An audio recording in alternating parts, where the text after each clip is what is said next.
Hey Dan,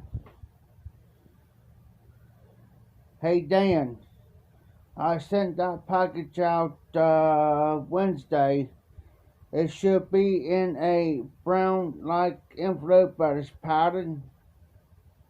So watch for it. It should be there either tomorrow or Saturday, brother.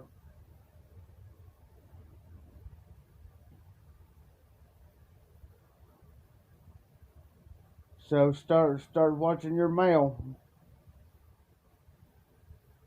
I couldn't find a regular box, small box, so I just went ahead and got an envelope, padded envelope, stuck it in there.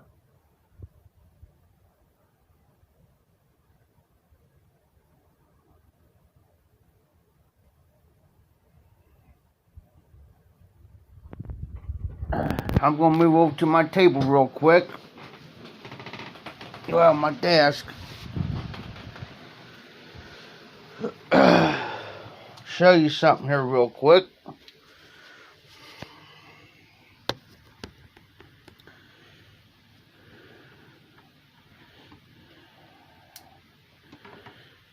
Oh, and also I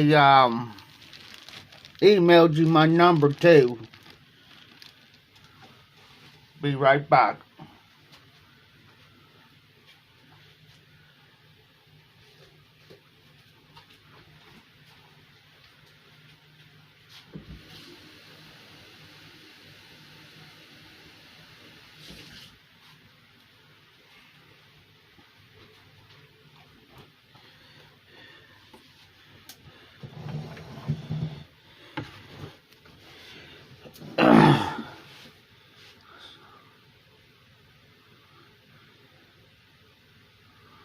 Do what?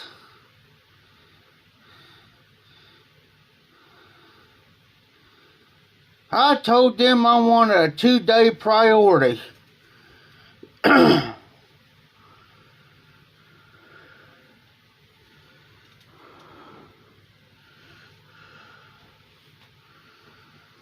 Oh.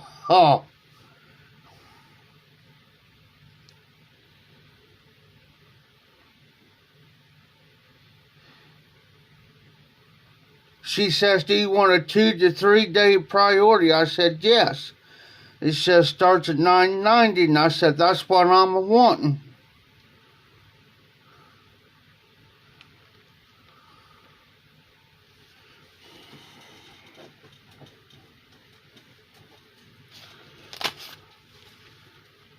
Matter of fact, I still got it right here.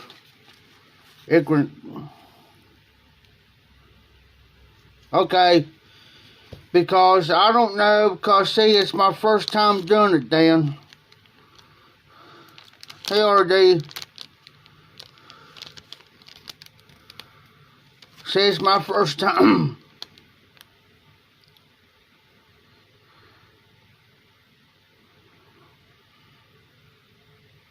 Okay, never mind. Dan, it's my fault.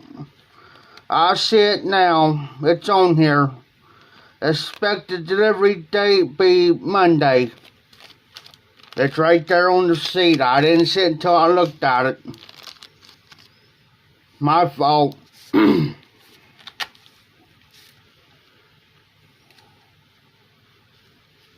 But since I got this out, I'll keep it out. Hey, RD.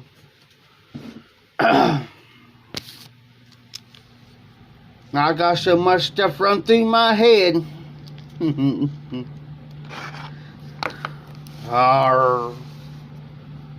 But anyways, got a yabo, guys, earlier.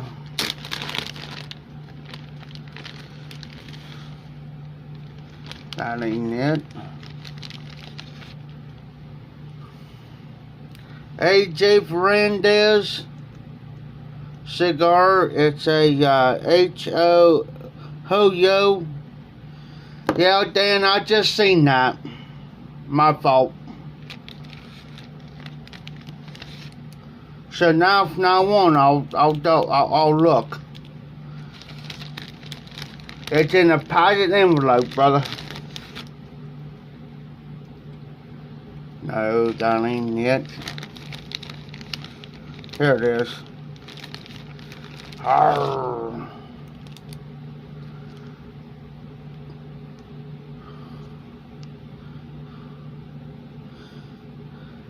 Hey, Dan, that reminds me too, you might want to go ahead and re-sanitize that pipe and everything, ma'am. With everybody handling it and everything, checking, handling it and all that. Make sure you do that, brother. Here is a Vegas, the Big 5 cigar that I got from Tobacco International, TPI, Tobacco Pipe International Mark. That ain't all. Of course, I got a sticker I already got to put up.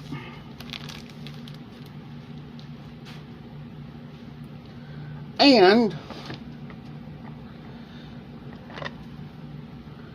a cigar temper. It's just made out of a cigar. It's like a cigar, but it's temper.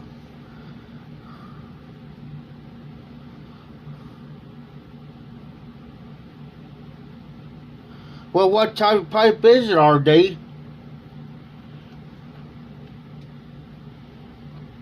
What type of pipe is it?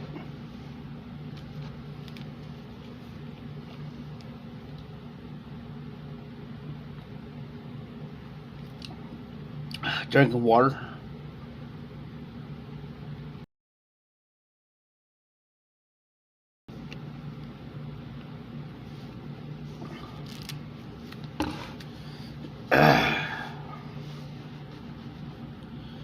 I mean, what's the name of the pipe, though? I mean, is it a Great Boat, Medico, Savinelli, or...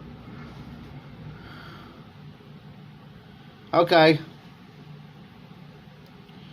Because believe it or not, if you have another old pipe sitting around, maybe you don't smoke, sometimes you get lucky, them stems will fit just perfect on those.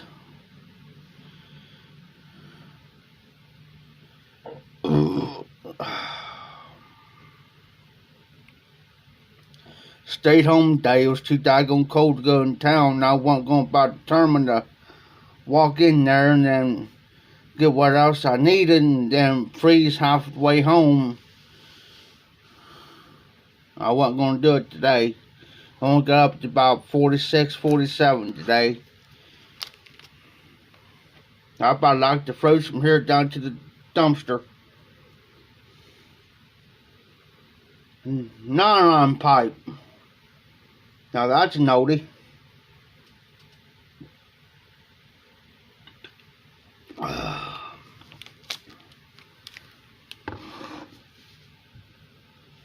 I really don't know, RD.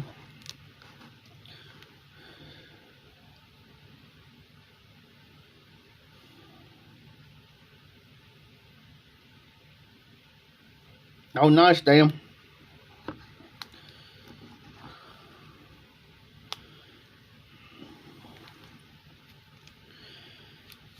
So I just hope that pipe makes theirs safe and sound, because she asked me, she says, is anything in fragile? I told her, I said, no. I said, what I got in that package right now, it's a tobacco pipe. And I said, she says, that's the only thing, right? I said, yeah. So it should be alright.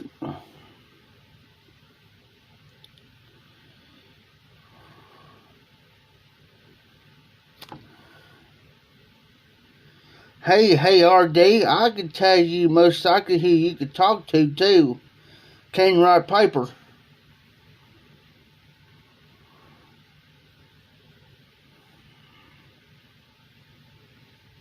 Talk to Cane Rod.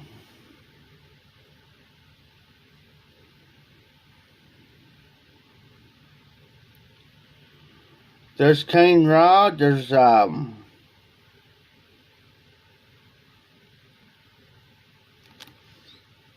let me write.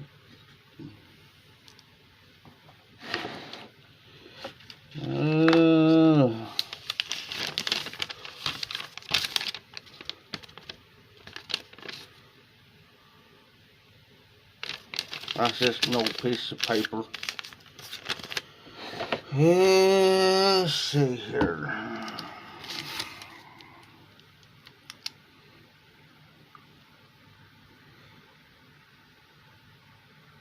Yeah, because if you got the pictures of it and everything, if he could take pictures of it, most likely he might be able to help you.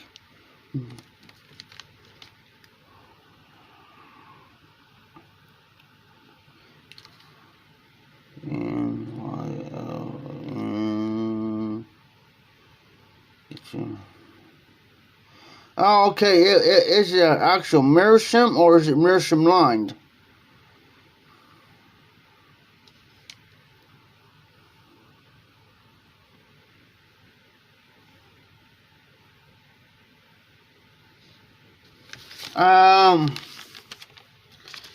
Jason Montone, the Bayou Guru. There is hey Cyrus. See, there's Jason Montone, the Bayou Guru is one of them. Mike's another one. Phil Rivera, he's another one you can possibly talk to.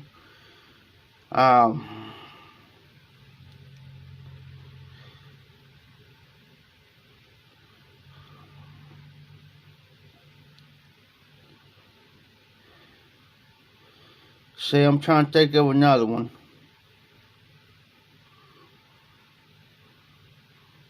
Hey, Hillbilly.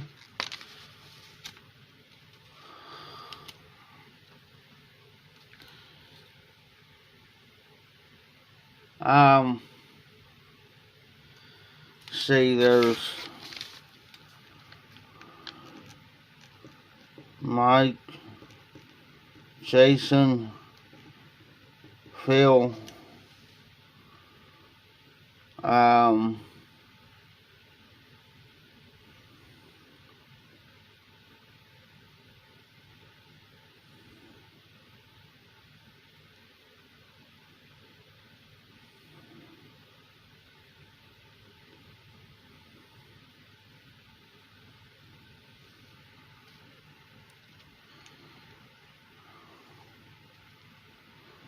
I'm just trying to think off the top of my head real quick.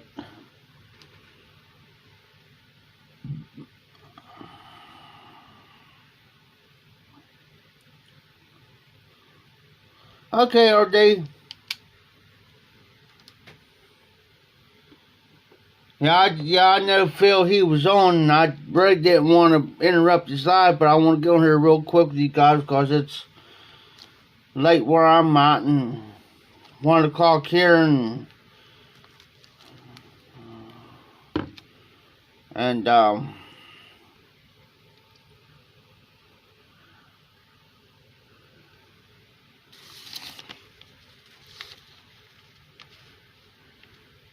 yeah, I was going to say, if you can't send them pictures, RD, you might have to send the pipe maybe to one of them. If they could do it, you might have to send your pipe out, ship it out to them and everything, to, so they can fit it right.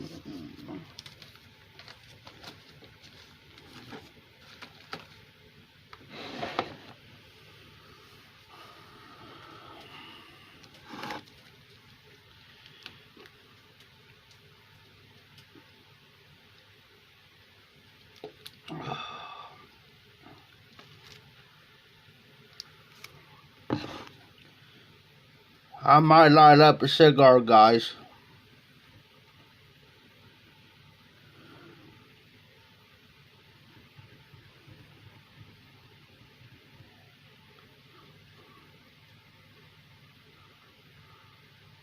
Oh, that's right, Dan. I've plumb forgot.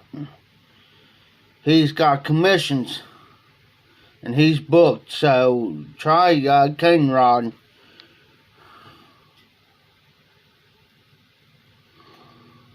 Oh, I can understand that, RD. Yeah, I'll try cane rod. He just did a pipe for a guy that was a old pipe, and he did nice on it.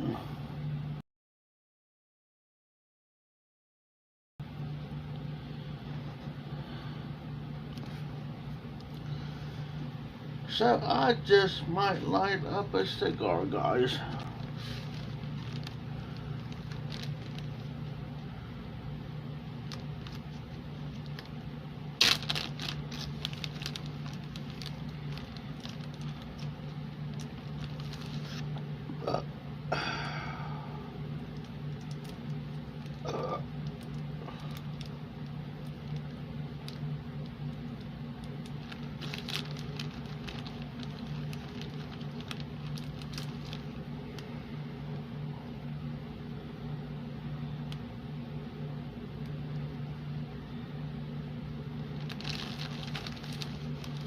I'm sitting here debating.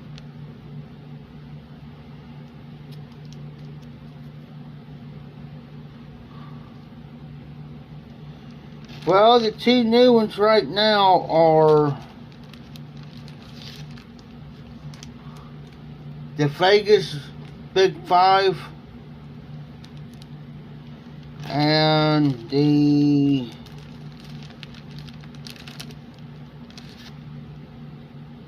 AJ Fernandez Hoyo cigar. It's the two curtain ones. I'm thinking about smoking this black market one.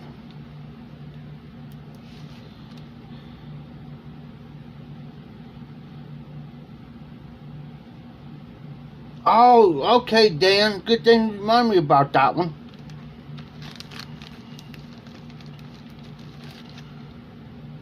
Or we just might go with the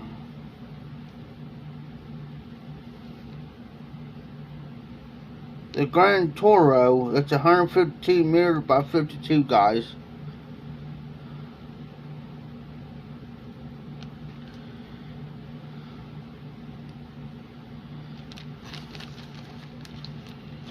Or I just might go with the shorter one for now.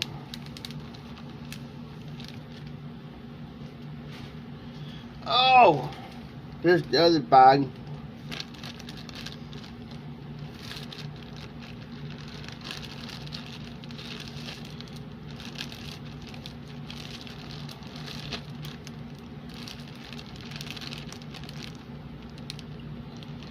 Let's go with, I'll just put the Vegas 5 in here.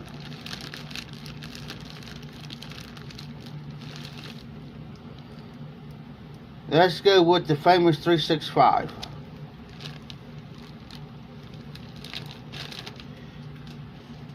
Smoked one of these earlier.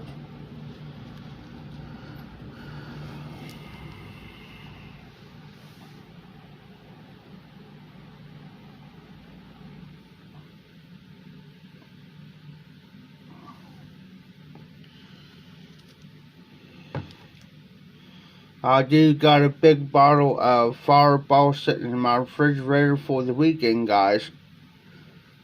For the weekend.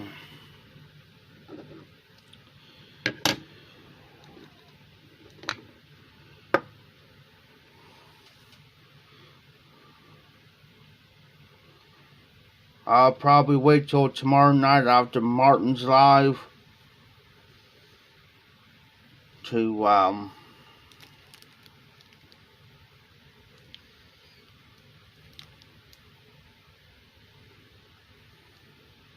go live. So if you guys ever get a chance, look this up, guys. To do smoke cigars, look up the famous 365 cigar. I'm trying to see who it is by.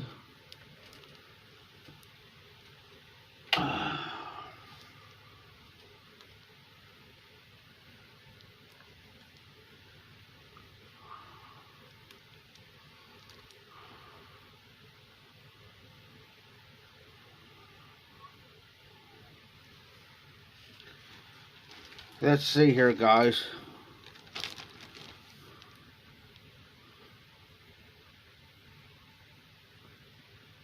Huh. Hard day.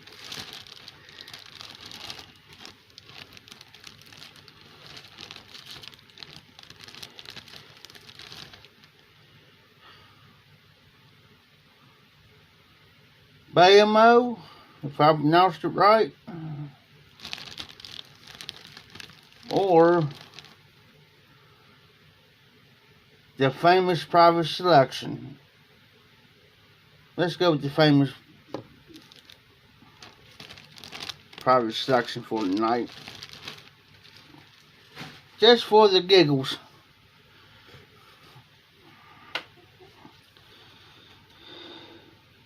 A mini Friday. We'll see.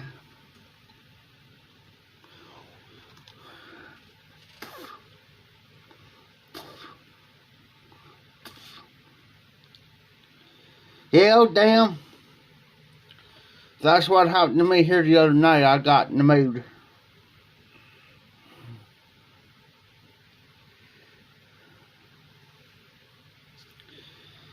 So the famous private stock cigar.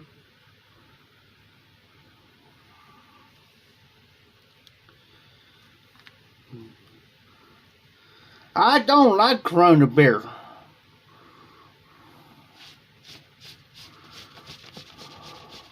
There's something about it, I just don't like it.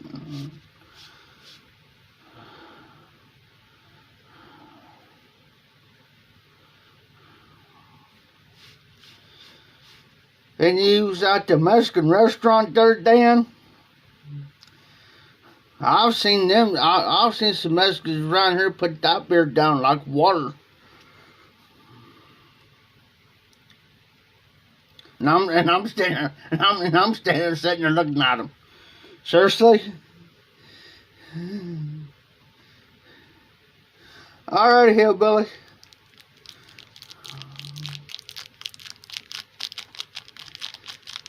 Open this up. Pop out all there.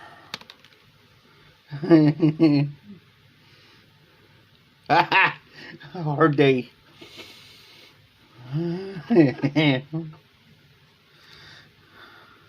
Hold on, I can't laugh at the moment or I'll swallow this cigar.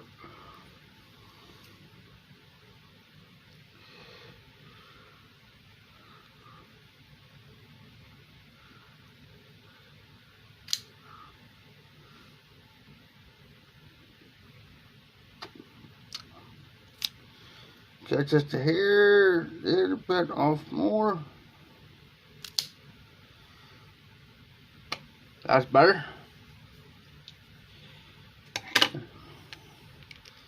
Get the old torch lighter out.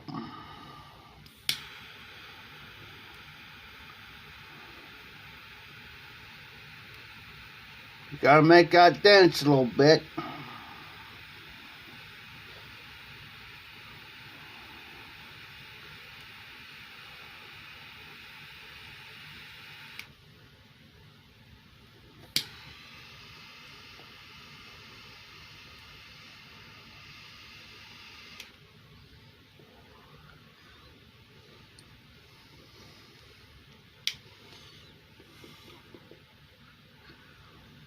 Oh, nice, hillbilly. I've been hearing a lot of good about them cigars.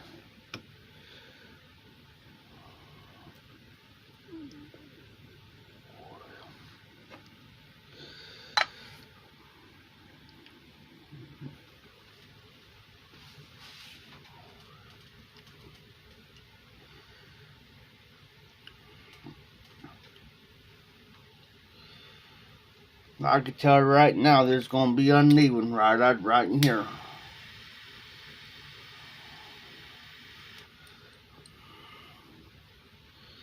Yep, they're good for the price.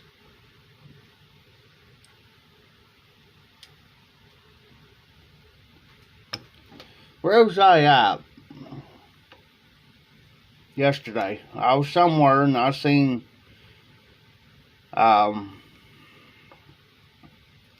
some of these cigars, but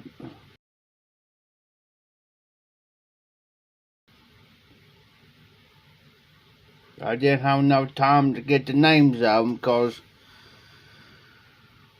well, actually Wednesday Well, yesterday. Today's Thursday. I'm getting my days mixed up, guys. But yesterday I was in a hurry and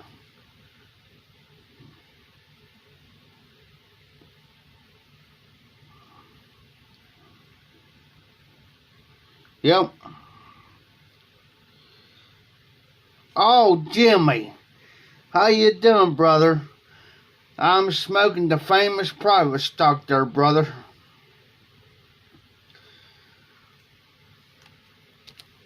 Hey, Jimmy, check out this temper from TPI, Mark.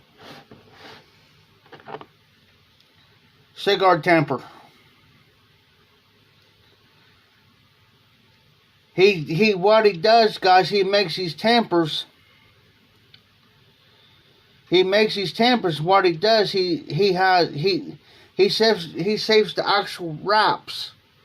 These here off the cigars, the bands here, and what he does, he'll glue that on there and make tempers out of them.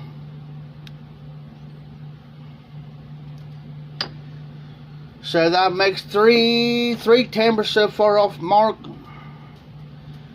So how's Jimmy tonight? Hey Jimmy, I texted you here the other day, brother. I don't know if you got my text or not, but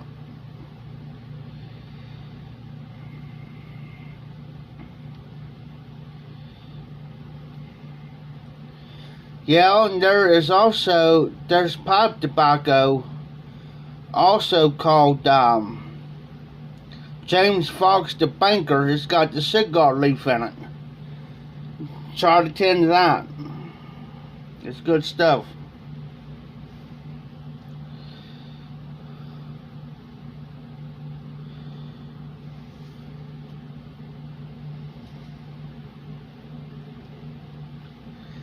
Of course, that's the length of the cigar. I just fired it up.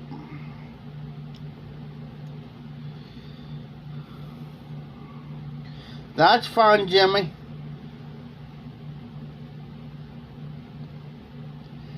There's something in the works, but I ain't gonna say yet until I get the official ruling on it.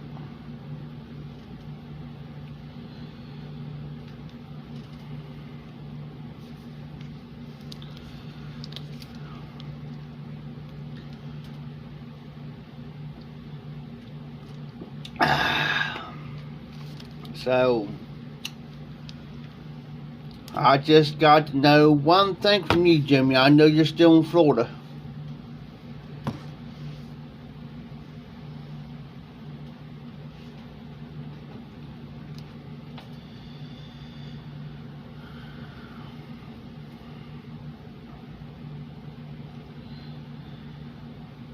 I tell you what, guys, this is a mild cigar. Very mild.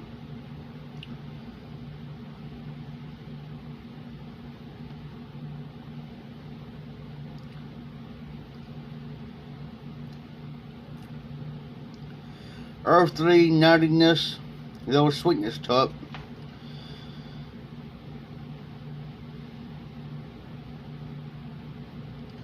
This be the type of cigar you take a nice cool evening. It's not too hot, it's not too cold, just perfect weather. Smoke one of these.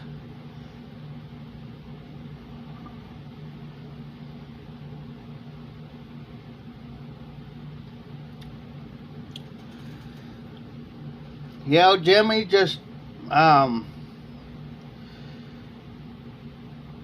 see. You can call me before 5:30 tomorrow, or I say around 10 tomorrow evening. Saturday I'm swamped all day till probably about 8 o'clock. So now I got a few connected wrappers in here. It's got the connected wrapper to it. It's got that buttery creaminess to it.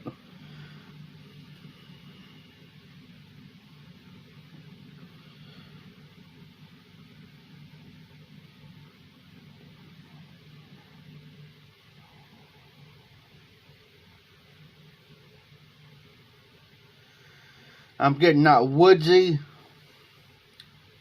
taste to it, so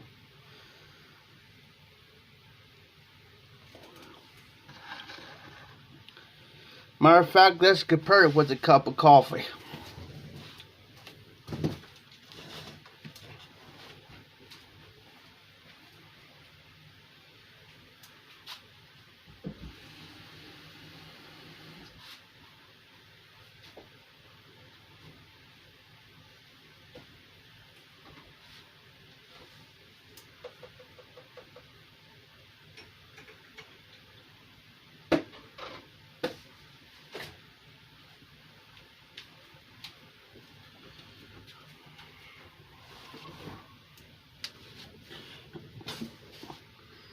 Cup of coffee in hand. And yes, I do drink my coffee just from tap water. The only time I drink my coffee warm or hot is in the mornings or when I get my butt up.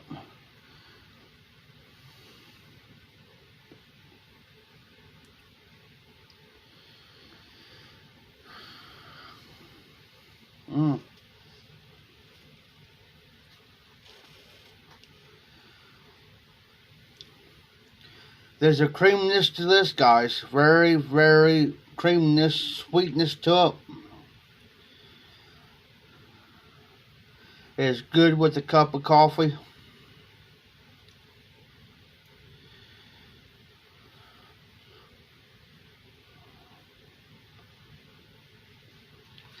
I've been doing more lives now than I've ever done. I just make my videos here and there.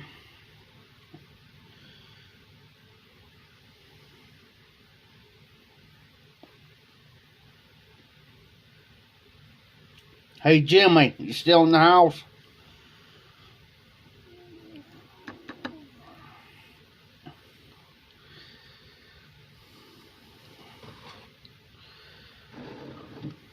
Cause I just got an idea.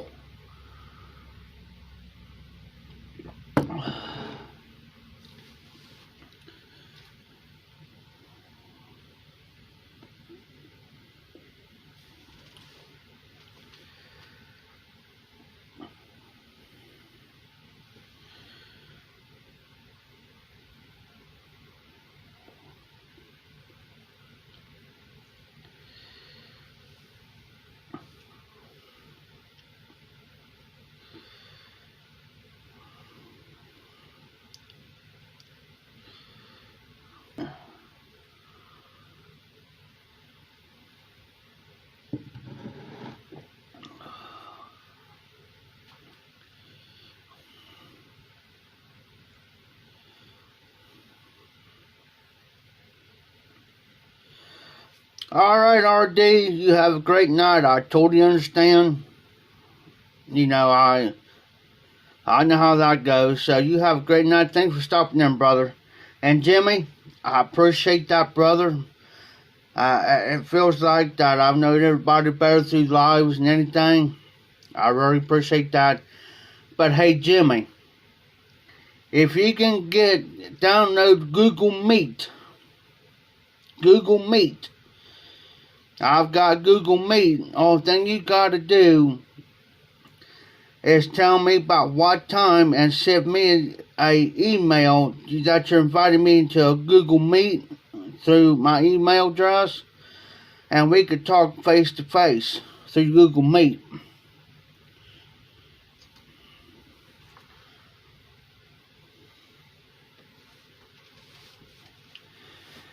But I will have my Friday Bulldog dish tomorrow, guys. Most definitely I'll have it tomorrow.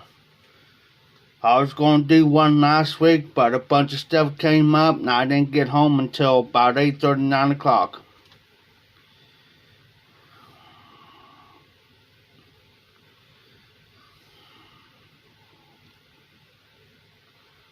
Oh, nice there, Hillbilly.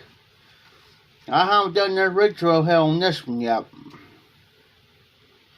But in the back here, the back of my glands, now I'm getting that sweetness.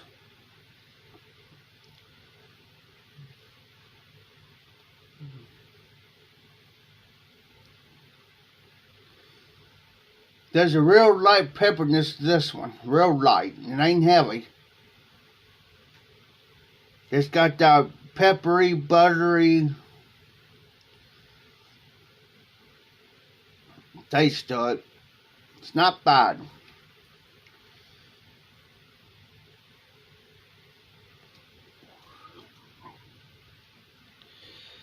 Said, yeah, Jimmy, if you could do Google's Meet, ma'am, just get the app and then just send me over to my email address, but just give me a average time that you want to do it, and then I'll watch my email, and then as soon as it pops up, then I can just hit that button. Hit through my email, hit it, then it'll pop up, and I'll hit that join button, hit it, and then you should accept it, or it automatically does it, and then we can do face to face.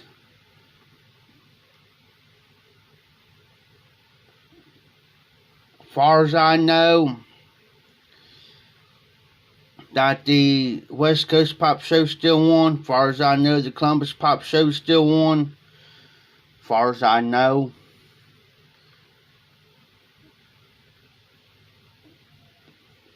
I was in Mike from Power Blues live earlier. Go back and watch that one. Yeah. Then we got talking a little bit about it in Phil Rivera's live.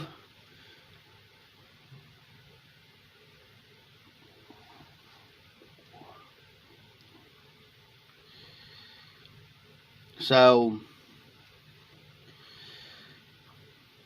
it was good. Both good lives were good.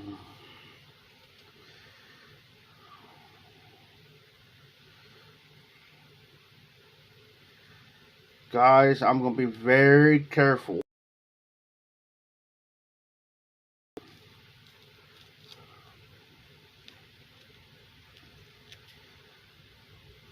I usually take my bands off so I don't forget to do it, so it doesn't burn it, and I don't want that foul, nasty taste in my mouth.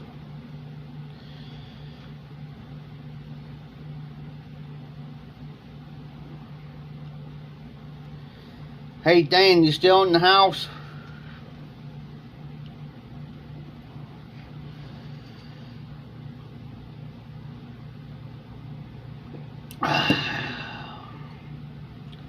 I accidentally cut my middle finger last week, and that sucker's still sore.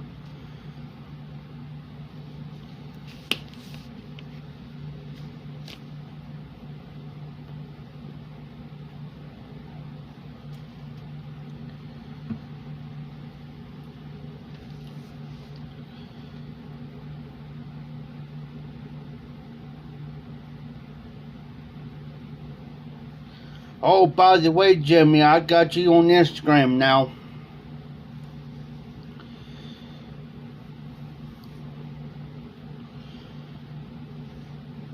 So, I got you.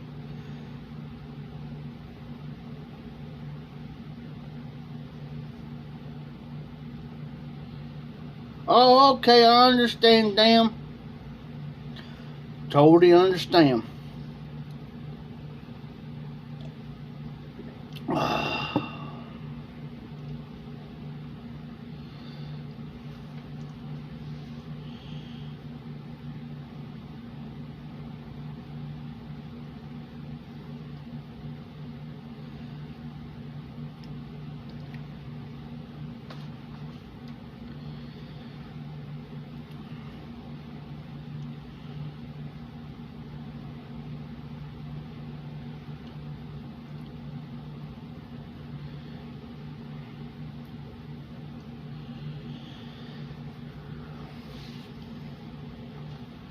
Yeah, because sometimes, guys, they'll tell me how many people's in the hospital. Don't tell me not one.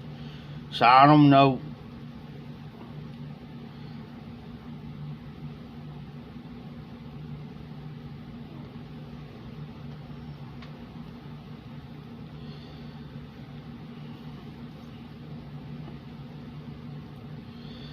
Hey Jimmy, I got to thinking here the other day. You said that you was having trouble with your passwords and stuff. This is how I do it. Say like I plumb forget my Google whatever, my Google account password whatever. Make sure that your phone number's in there. And then what'll happen is if you can't remember, they can send you a text and it'll give you a code. And you take that code, make sure you write it down, and take that code and go back to that, put that code in, then you can be able to reset your passwords and stuff.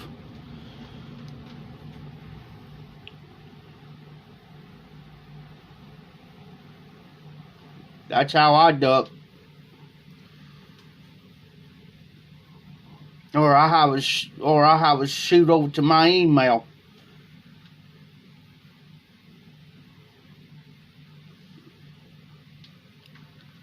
So that's how I do it, Jimmy. But I try to use the same thing.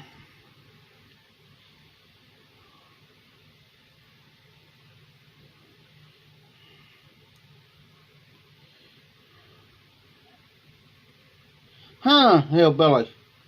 That's odd. I think Todd, little fat Morgan Todd was having trouble too for some unknown reason.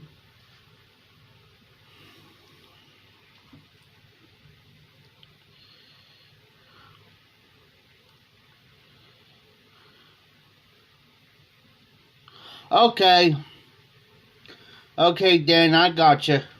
I got you on that one.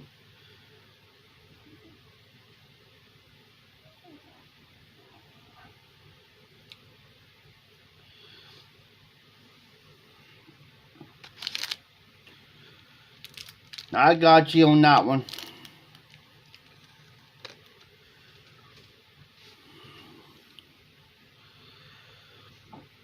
Yeah, Jim, that's the best way to do it, brother. But just do it through a text to your phone.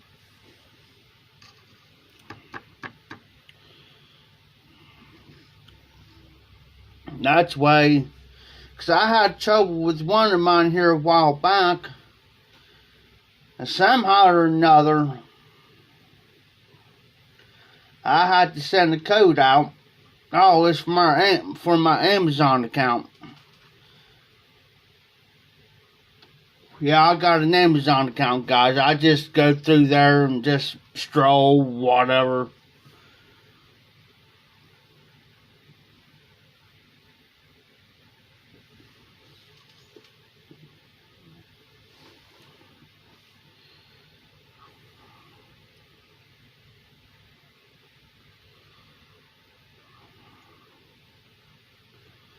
That's odd, hillbilly.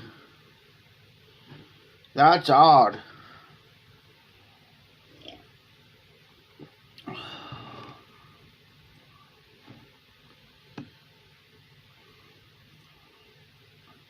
Yeah, just wait and see what happens, man, because there's a lot of people using that pricing, man.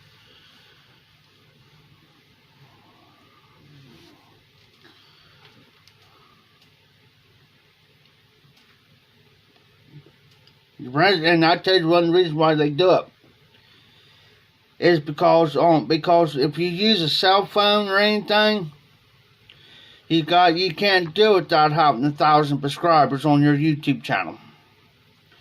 So that's the reason why a lot of people put that pricing on there. Now, if you got a regular computer and a camera and a mic, you can do live streams. It's just on cell phones, tablets,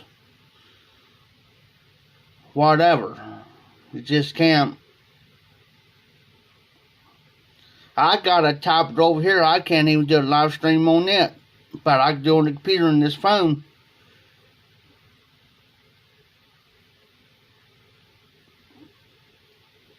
And the reason why I don't use my computer,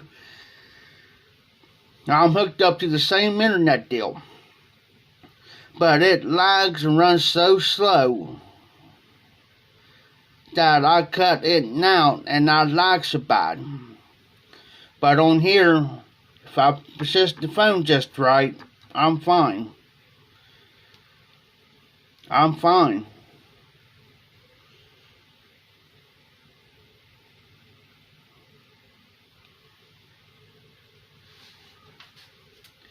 Yo, Jimmy, get you up here, ma'am.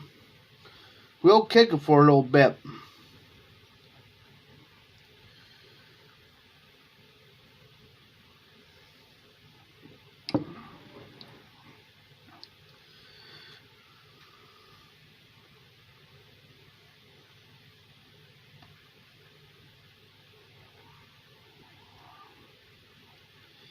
Yeah, my sister used to live down there in Lakeland. She moved back up here back in around close to after Christmas, first part of the year. And they just drove straight through. And I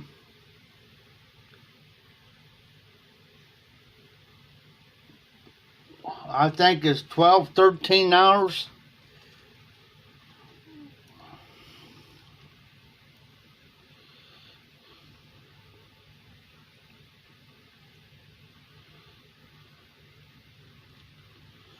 Oh, okay, hillbilly.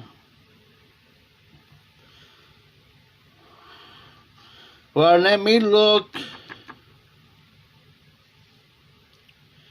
around on apps and see what I can come up with.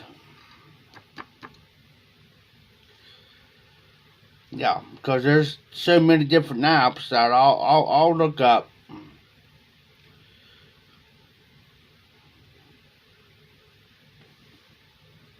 I have so many people come and ask me about cell phones, computers, whatever, or how to do something on the internet. Because I've dealt with computers for over 25 years, so.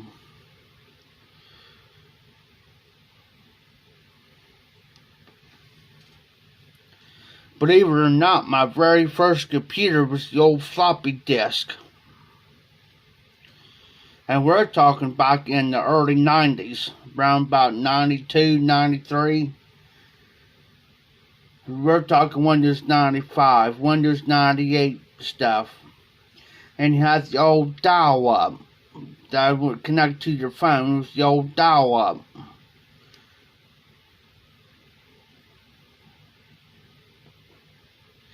And now everything's so modern now.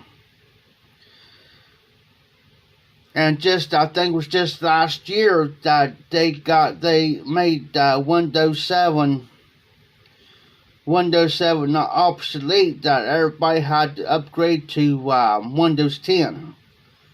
And there's a lot of people does not like Windows 10. I got a Windows 10. It's a Dell Inspiration. It was given to me. So I got it. One here, not in the way I don't like, in the way I do, and the way I don't.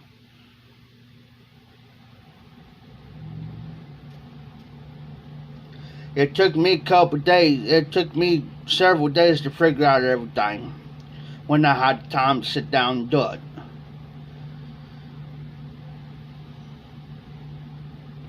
Oh, I'll show you guys something.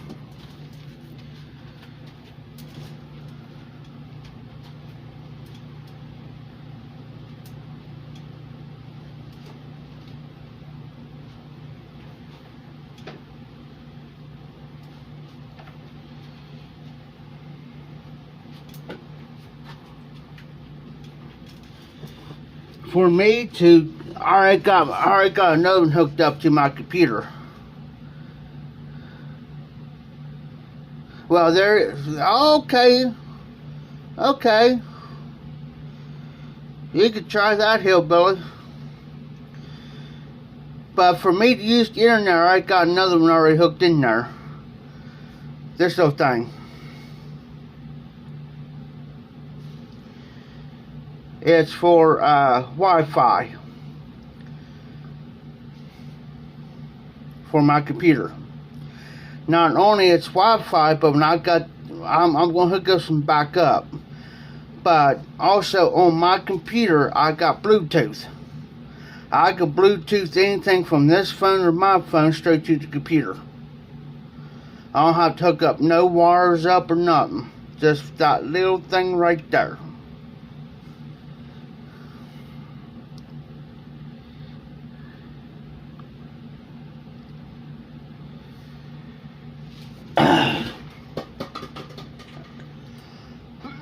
I'm not Jimmy. Donnie, let me look into it. Of course, I got it in my box here, so for safekeeping, so I know where that's at. But yeah, let me look into that there, Donnie, and see what.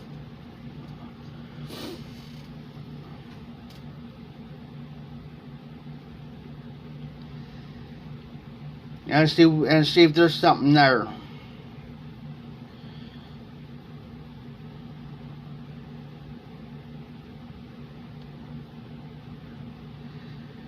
Just give me about a couple days on it. Cause I don't want to give you something that's going to mess your channel completely up.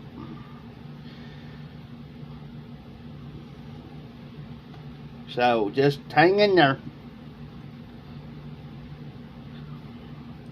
Exactly. Exactly.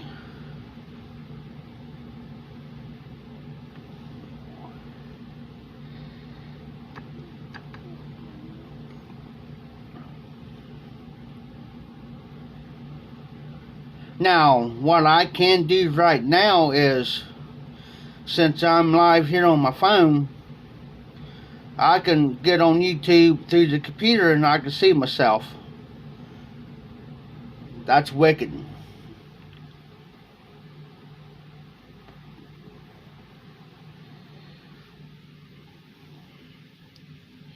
Hey Dan, I'm going to have to show you that Sunday.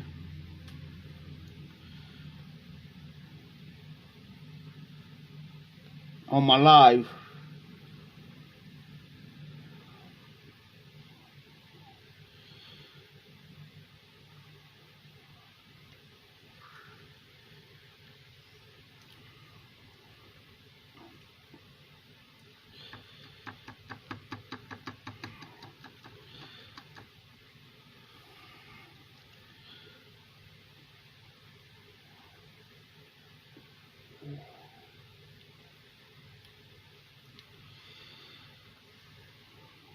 So far, this is a pretty good scar.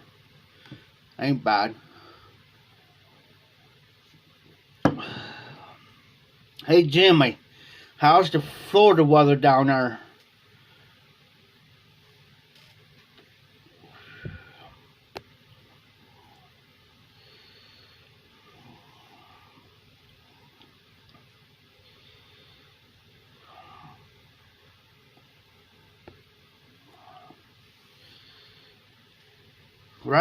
Right now it's currently 43 degrees right now.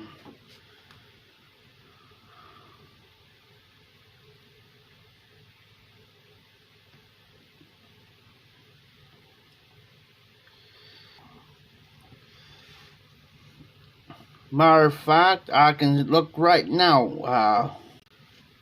I got you guys in small mode where I cannot see the comments right at the moment, but I'm still on, guys.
Okay, Donnie.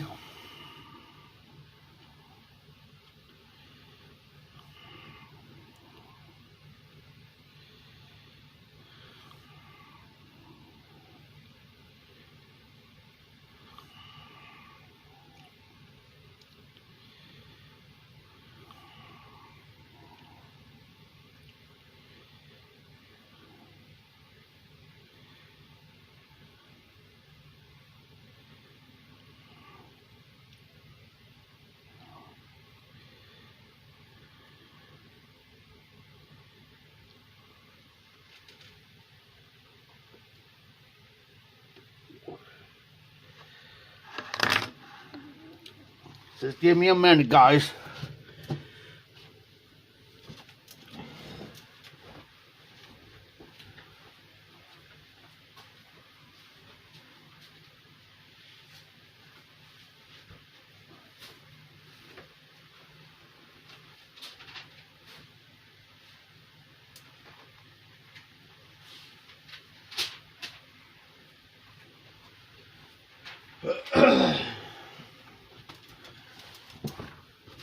I'm always willing to help somebody out. Stick that right there. Well, better not. Stick that right there.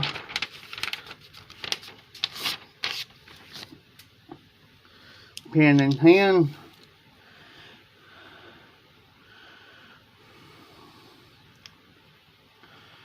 Let me go back up here.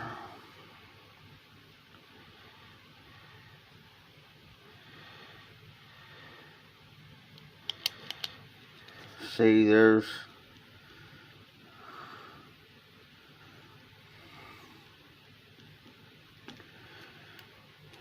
that would be a 4.3.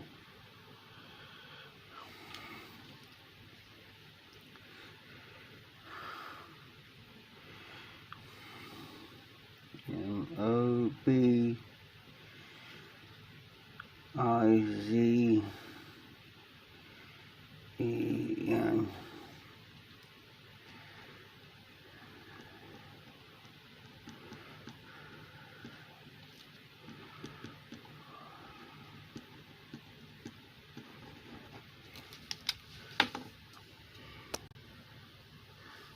I'm back.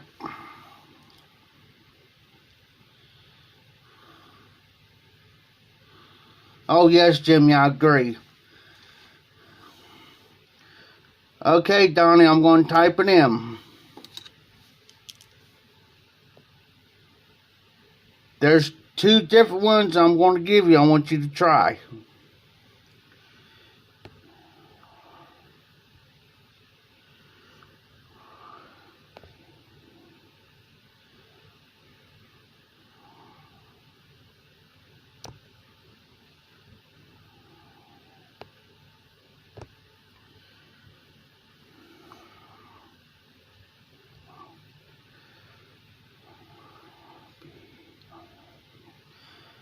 Okay, Don, here comes the first one.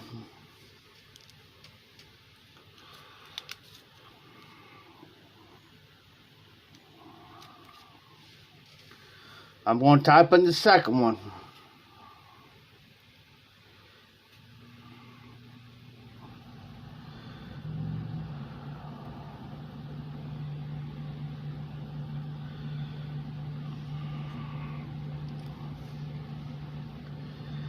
Try that first one first. MOBIZEN live stream for YouTube. Try that and see what happens.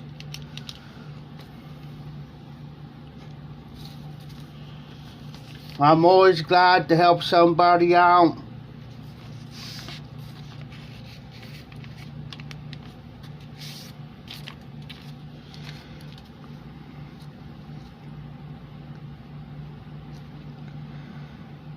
See,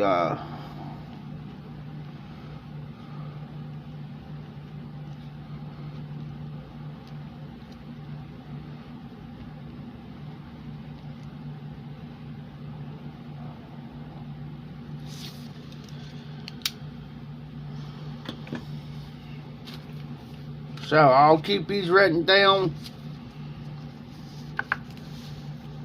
So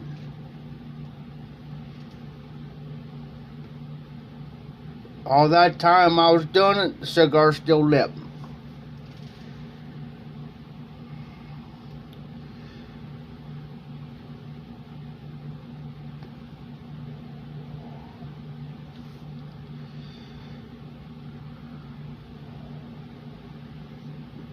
But make sure, Hillbilly, that you use the same email address that you got for Google or whatever for your YouTube.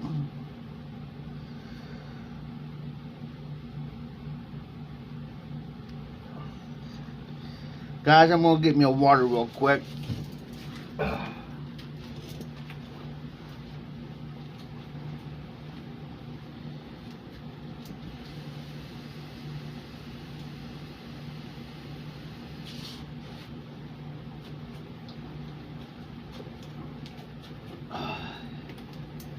Hey Jimmy, you still on?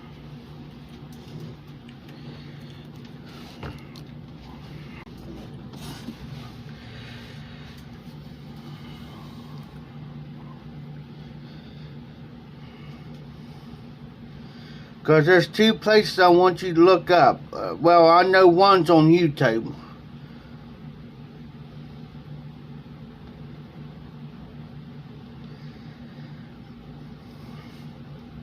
Where I'm from, a lot of people don't know that Johnny Paycheck's origin from where I'm from. Okay, Hillbilly. Johnny Paycheck's is originally from where I'm from, and I could take you to the exact house where he was born. His real name was Donald Eugene Lytle.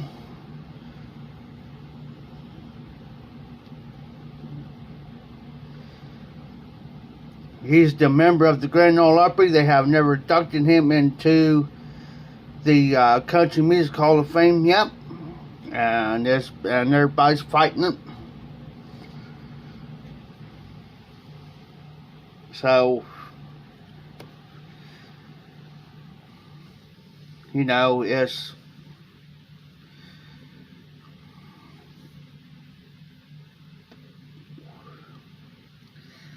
I don't smoke him down about that far, guys.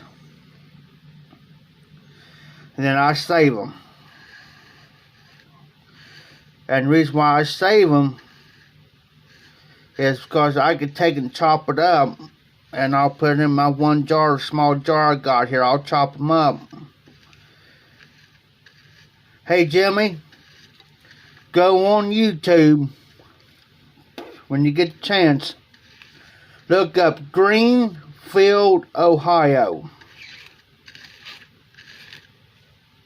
Greenfield, Ohio. And there should come up to a small town here where I live. There's videos, they do drive through town and everything. There's several videos. You know, check it out. If you can't, it should be popped up. And you should see maybe there you see a sign that's got Johnny Paycheck's name on it. If you happen to see one of those videos like that, click onto it.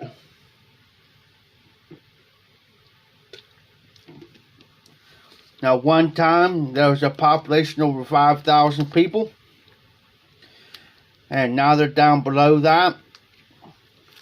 And there's a lot of stories I could tell you. Of course, you know, every town has got a haunted place. And there is an actual haunted place there. There's several places I could take you. But you have to, you know, during around nighttime, a certain time. But during the day, I could take you through. There is one, we got two trestles. We got a great big long one and a short one. And let me tell you, I've took several people down there. And believe it or not, I say probably within 150, 200 yards, they'll stop. They'll stop because they can hear there's a woman. Oh no, there's a guy. Excuse me, got killed down there. And there's been several children. And you can hear them at a certain time. At night. It got so bad that they had to shut it down at night. You can. There's a bike trail now. I could take you on the bike trail. But it got so bad that you could be down there like right before it gets dark. That's fine. But they just don't want anybody down there after dark for safety reasons, because you can actually hear, you know, the screams. There's a woman years ago when I was growing up. She has some kids, and matter of fact, there was my neighbor years ago.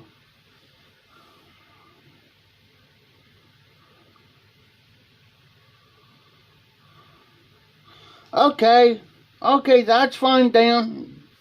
Thumbs up, no problems, brothers. I'm gonna get something here real quick, guys, and I'm gonna tell you something.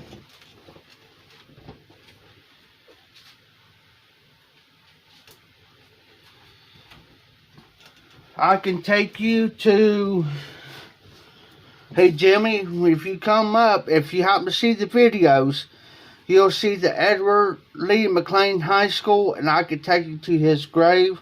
He donated the school, the land, the school, and everything, and everything's been built by hand. The first school in the state of Ohio to have an inside swimming pool.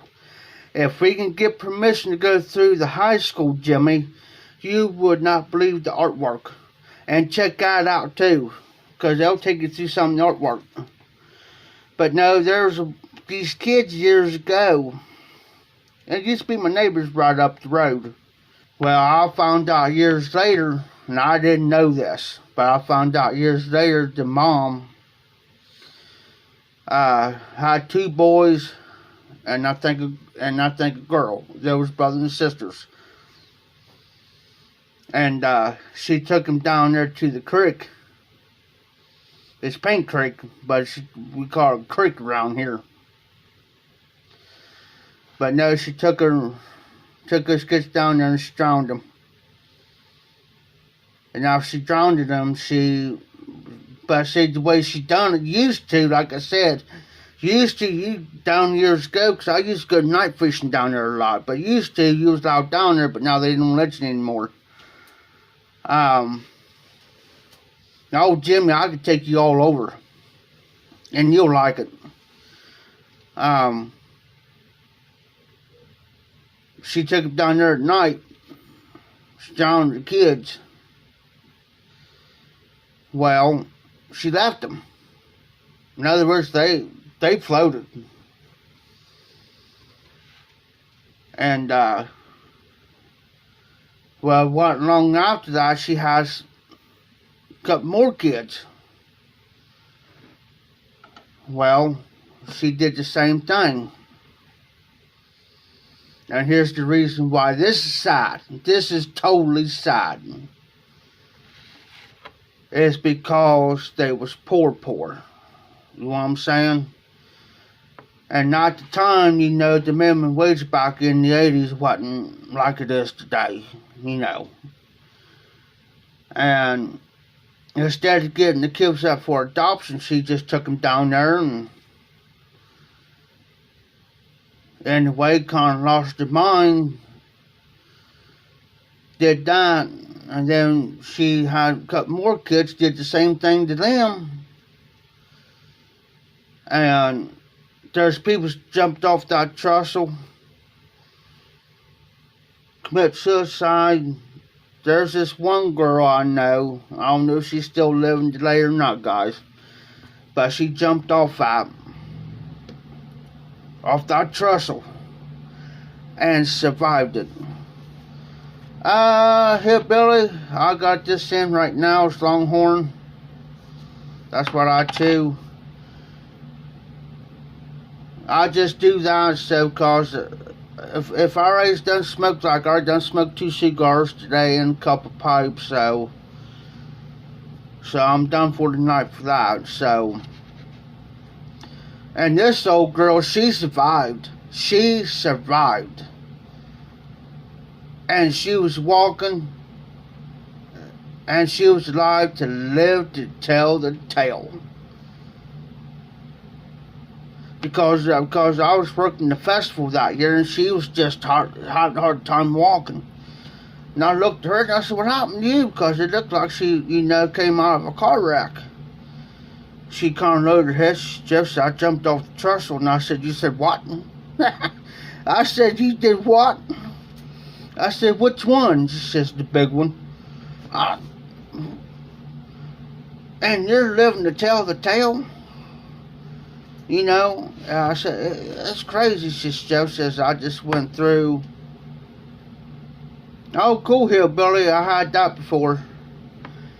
I've seen people do crazy stuff. But I say there's certain places that are haunted. And a lot of people believes in superstitious. I don't believe in it. Is there a spiritual realm? Yes. We got an old cemetery, and there's one cemetery there in town is St. Coleman's. No, St. Joseph's, I think.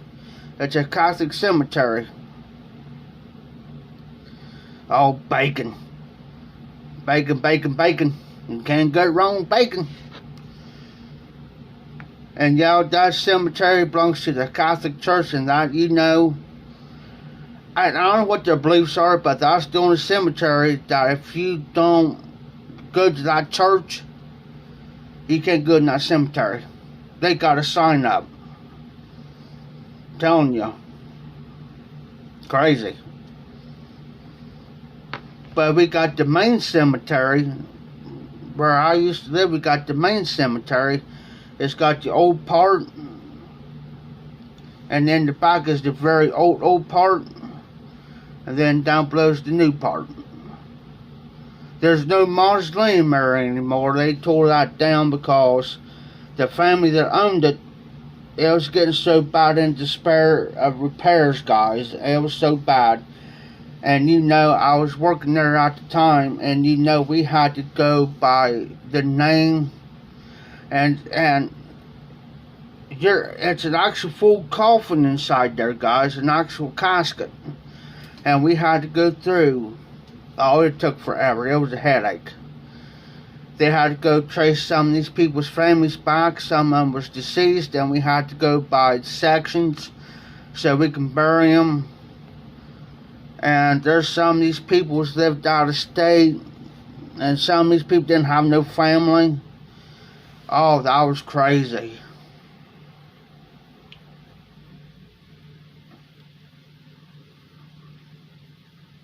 Yes, Dan.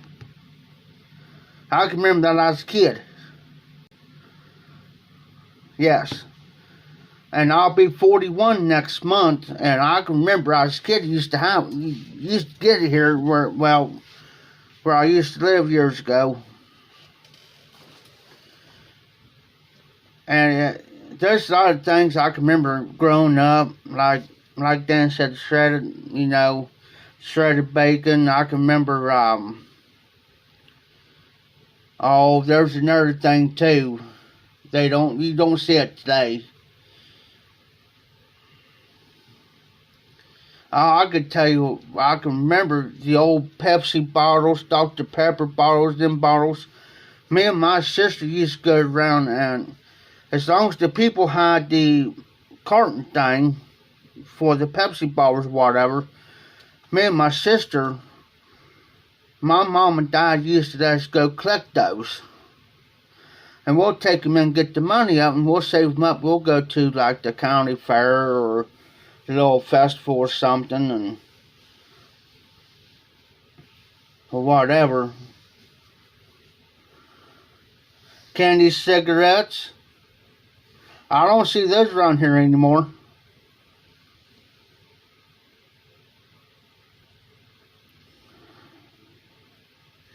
Yes, Jimmy, I'm still wet behind the ears. I'm still a puppy.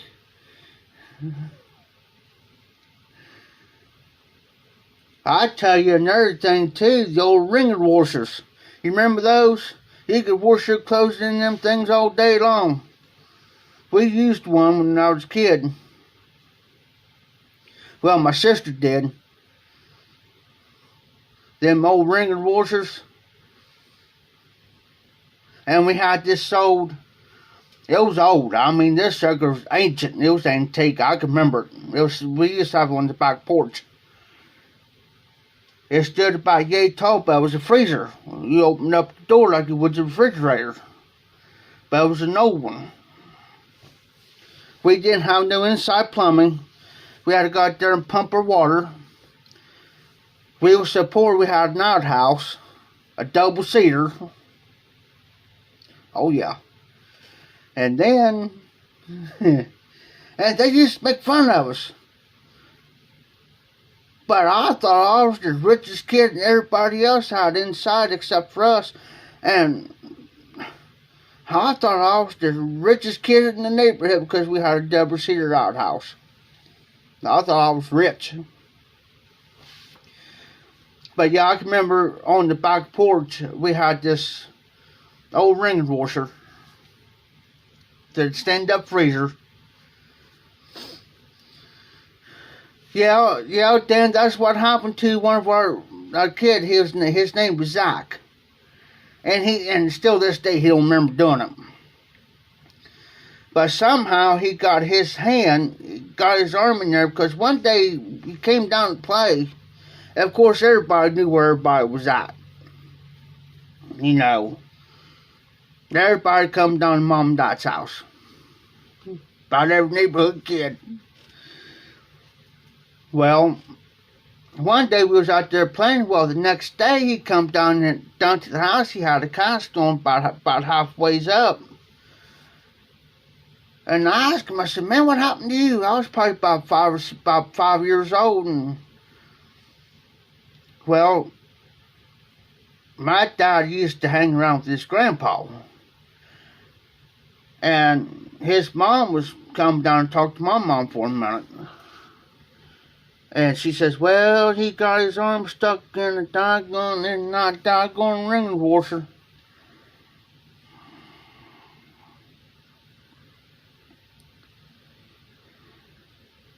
Yes, Dan. And if I remember right, had like a little thing up here you could turn it, like for reverse and forward reverse. And if I remember right, there used to be a thing on top. It was about this long or so. That if you turned it, it'll pop out up. If I remember right, it used to pop it up, just in case something didn't get through or something. You just turned that, and it just popped that up long enough to get that out or whatever. If I remember right.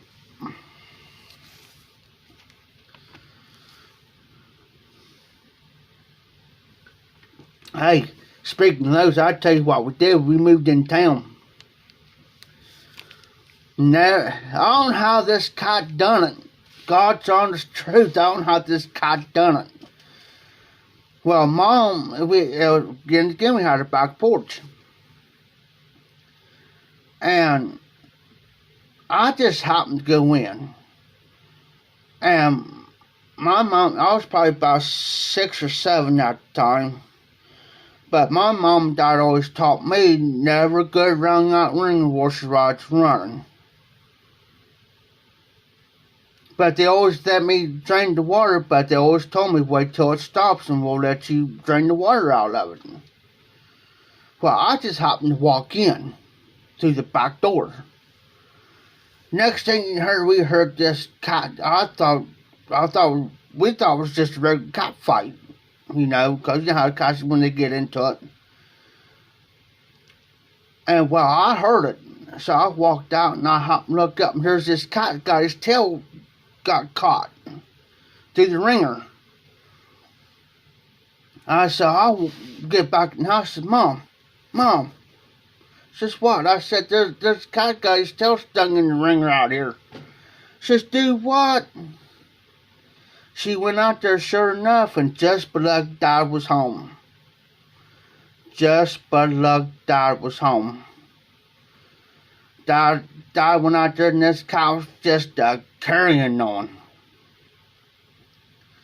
And just by luck, Dad went out there just in time. Just in time. Because it was just kept, I mean, it just kept going. Kept going. You see this guy's tail going right through it.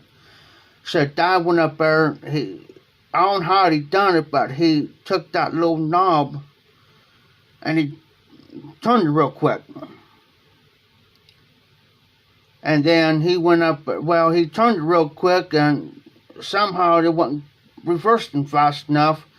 And this cat's fighting him at the same time. So he heard from my mom. He says, Margaret, that's my mom's name. He says, Margaret, he says, get out of here real quick. So she comes out there. He says, now, you better do this quick. He says, what I'm going to do is I'm going to try to snatch the cat from behind its head.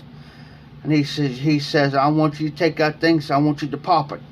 So she says, all right. So about that time, Dad grabbed the Holt and she popped that, Dad yanked that out of there, and he let go of the cat real quick. Boy, all the kids down through there sitting there watching it. And I'm sitting there, I'm you know, I got there, I'm looking, seriously? Yeah. You know. And we was out there playing one day, and Dad come through, and Dad used to yell at us kids, and even the neighbor kids, you guys stay away from that house. So I went to do something. Come back out, and I happened to see a couple cats up in the window. Because out back there's like a window here, and there's another window over here, and it was a 2-story house. And this house was locked up. It was dead summer. It was hot too. Dead summer. And I was coming through at the kitchen, and I was standing out in the middle of the yard, and Dad yells at me. He says, Jefferson, what you looking at? I said, Dad, look. He says, what? I said, there's a bunch of cats in that house. And I said, that house is locked up. And I said, they didn't let them cats out there. Come out there, and he looked, and he says, I'll be daggone, Jeff, you're right. He says, we're going to fix that. I'm thinking, okay, now what's Dad up to now? So he goes there and gets a hammer. And he gets a straight edge screwdriver in the Phillips. He says, come on, Jeff. I'm thinking, Dad's going to break in this house. And here I'm looking. He says, Jeff, he says, you keep an eye out. I'm thinking, oh, here we go. So I got a couple of neighbor kids. I said, hey, I said, come here. I said, y'all be quiet. We're going to watch out for, we're going to watch out for Dad. I said, you guys don't say nothing. Just watch for the police or whatever. Because I said, Dad's going to break in this house. And I said, you guys keep your mouth shut. And they did. So here's Dad. He's trying to get in this house. So he went up there. He had a shorter screwdriver. So we never got a real long screwdriver, flathead screwdriver. He finally somehow how he done it, but he went in there. He wedged it in between the door and there, and he hammered it a couple times, and He popped that door opened up. He turned around, he looked at the neighbor kids, and he says, y'all go home. Go home. You know, it's done, go. Man, I don't know what they left behind in that house, but it stunk to high heaven. And next thing you know, you see like 5 or 6 cats jumping out the side door. Well, Dad says, well, Jeff, we're going to take a chance walk through this house without getting busted. Alright. So we went through the house, man. They left a bunch of stuff behind. It stunk. And next thing you know, just for luck, I was a kid now. And you know, back in the 50s, 60s, 70s, 80s, everybody canned. You know, can your green beans and stuff like that, peaches, pears, whatever, vegetables and fruits and stuff like that. And that's what was in this house. That's what the smell was. And just for luck, we walked out, and Dad just happened to shut the door. And we walked away just in time because the landlord that owned the house shows up. Just by luck. He says, he kind of looked at my dad kind of funny. He says, was you around this house? Dad says, well, yeah, I was. And the reason why the landlord, well, there's one thing that I forgot to do, was he forgot to get out there in time to take the tools back up to the house. That's why the landlord was asking him. He says, yeah, by the way, too, I said, he says, them so-and-sos lived there, left a bunch of cats in there. You know, they could have died in that house. You would have had a mess to clean up. And he says, that house is unsanitary. And he says, you know, they could have got you for that. Guy stood back like this, and I said, yeah. He says, I let the cats out.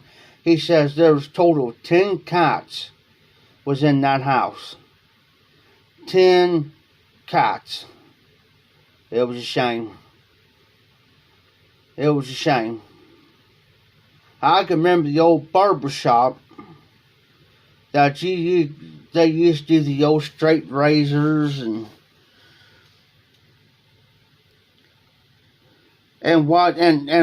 there's a lot of people quit this barber for the longest time. And the reason why they kind of quit going to him for the longest time, because Dad and a couple other guys used to go in there. I used to go in there to get my hair cut too. Well, Dad happened to go down there one day and walked in there, and the owner of it, he was dogging people's on welfare. Welfare. Worthless bums, no accounts, and everything else, and it was starting to piss a lot of people off. And Dad finally picked up and said, he looked at him, he says, Everton, he said, I'm going to tell you something. Because he was telling us about it. He said, I'm going to tell you something, Everton. Just because you got a job doing this, and it's your barbershop, I said, there's a lot of people out here that needs help. Needs the help. He says, people are trying to survive, and yet you're in here dogging them and everything else, and there's like 3, 4 customers ahead.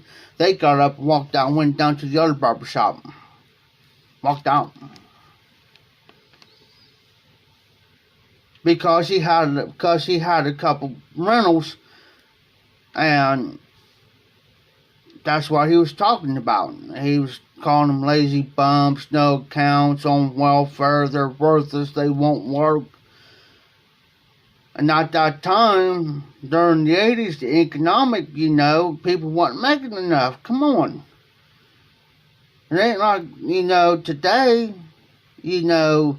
And then you got people today whining because they want to make 15 an hour. Well, guess what?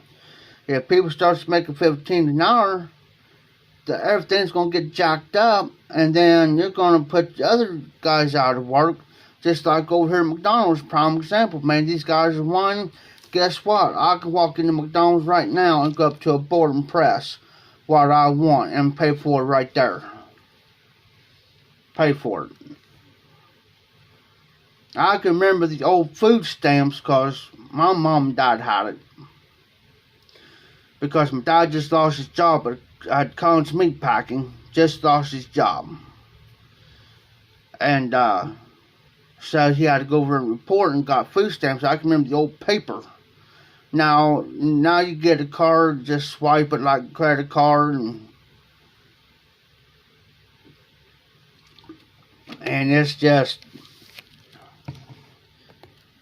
and people today don't understand it.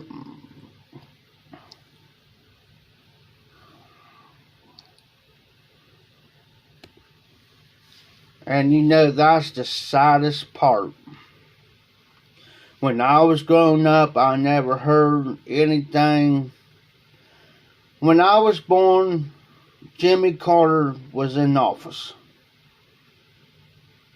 Well, a year around January, that's when Reagan got in. Reagan. But when I was growing up, I never heard anything racial. I never heard anything, you know, heck, I didn't know. When I went to school, we never heard, I never heard any racial slurs or anything like that when I was going to school. When I was younger, when I got older, it started, you know, starting in the latter 90s, you know, 96, 97, in that area. Then I started, you know, hearing it, and it just burns me because when my mom and dad finally got this one house, we had all different kind of races on our street. But we didn't treat nobody different. And I'm the same way today. And I tell people we all bleed red. I don't look at somebody's out of their parents. And I don't. And, you know,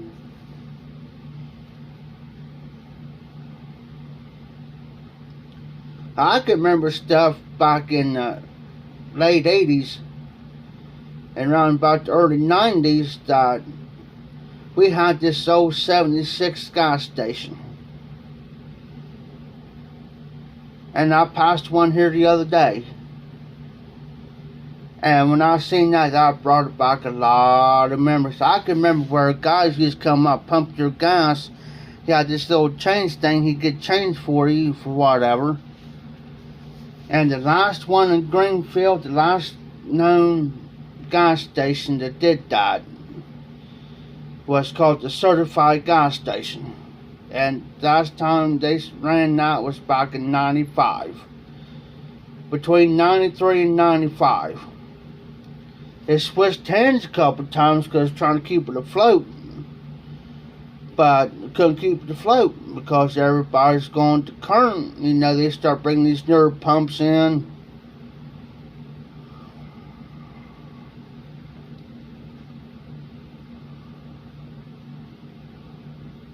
Oh, nice, Dan.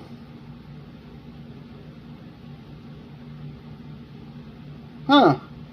Speaking of that, there was a ambulance service there. Well, it was in Greenfield years ago, back in the 70s, until they start their own life squad. But for a person to go to the hospital, they'll call the funeral home, and they rode back in a hearse until about 1970. A friend of mine was born in 74, and she was the first person that got the road in an actual ambulance. Actual ambulance.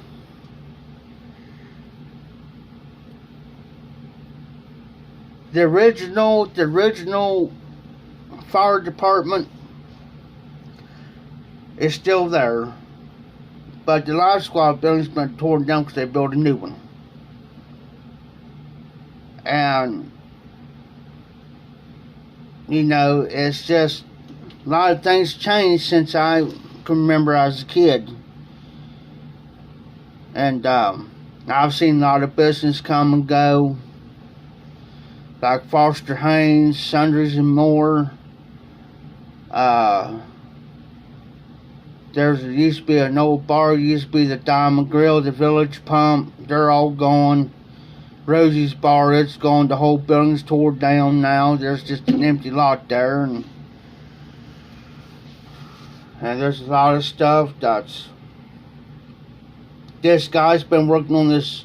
It used to be a hotel years ago, and they're turning to apartments. Well, caught fire back in 96, 95, 96. Caught fire.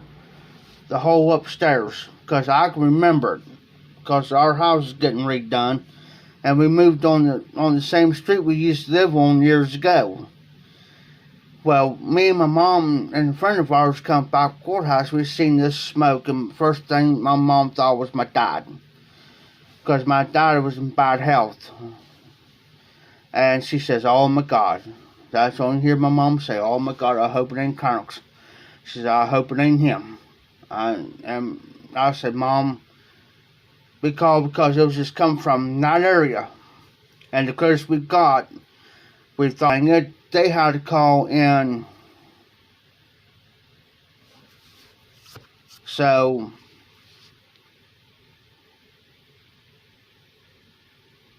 now this guy came in. I haven't heard anything anymore, but he was going and renovating it.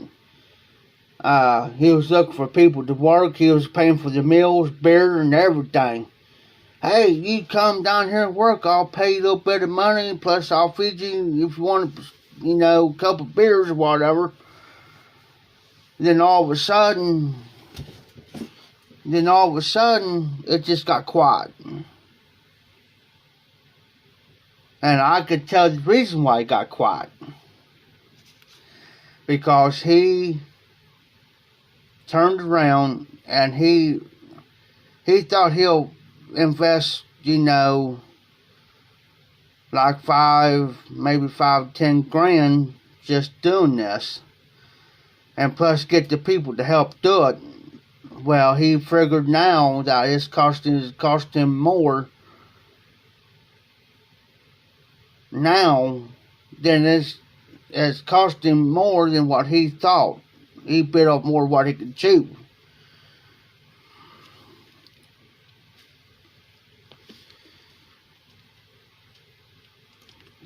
So now there's a lot of historical buildings there. There's a lot of things that I've seen, like I said, change over the course of my lifetime. Would I ever move back to Greenfield? That's a yes and no answer. That's a yes and no answer. The reason why I say that is because, for the simple fact is, I know it's everywhere, but you take a small town like that there, and it's like Grand Central Station for drugs and stuff like that. You wouldn't believe during the summertime, around between the hours of 10 in the morning,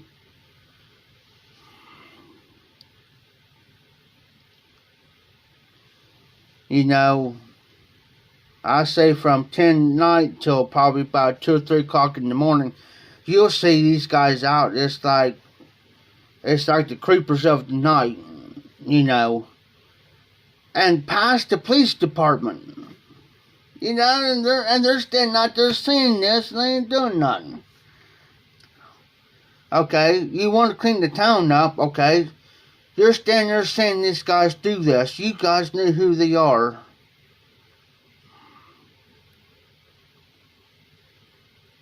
You know, well, I'm glad it's working out there, Dan.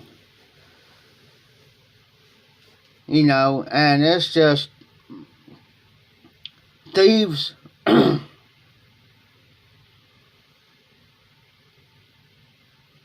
There's only one place I'll live out if I want to move back. There's one place I want to live at. On a, you know, on one certain end of town. Because I know in that area you ain't gonna thief. You know. But they got the rich section, the middle class section, the richie section. I could take you to parts to the high class area, middle class area. It's just crazy in that town. And where I'm living at now is just as bad. Just as bad as Greenfield is, but Greenfield's got a beat. But it's just something that we all, every time you go to, you're going to have that issue. You know, I wouldn't. And a lot of people that I used to hang out with about 10, 12 years ago, you know, hanging around with around McDonald's, them places like that, they moved on. They moved on. There's some people that moved out of town. Some old friends moved out of town. Even some of the guys I went to school with moved out because they got tired of people with the drugs and the alcohol real bad. It wasn't nothing what see somebody walk down with something like this, a bottle like this, of Arizona sweet tea, and you might think they're drinking sweet tea. Shit, I've seen guys put whiskey and stuff in there, and they'll put sweet tea with it, and they're walking uptown. You might think there's had a sweet tea in there, and it's more than the sweet tea. Have I done it? I've done it one time, and that's the last time I'll ever do it.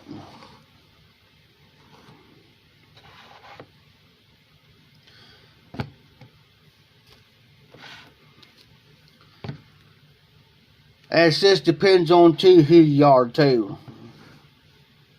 If you're so-and-so, just like me, everybody knows me. They know who my dad is, because the only thing I got to do is mention his last name. They said, oh, you're basically a hound, right? And I said, yeah. Oh, okay.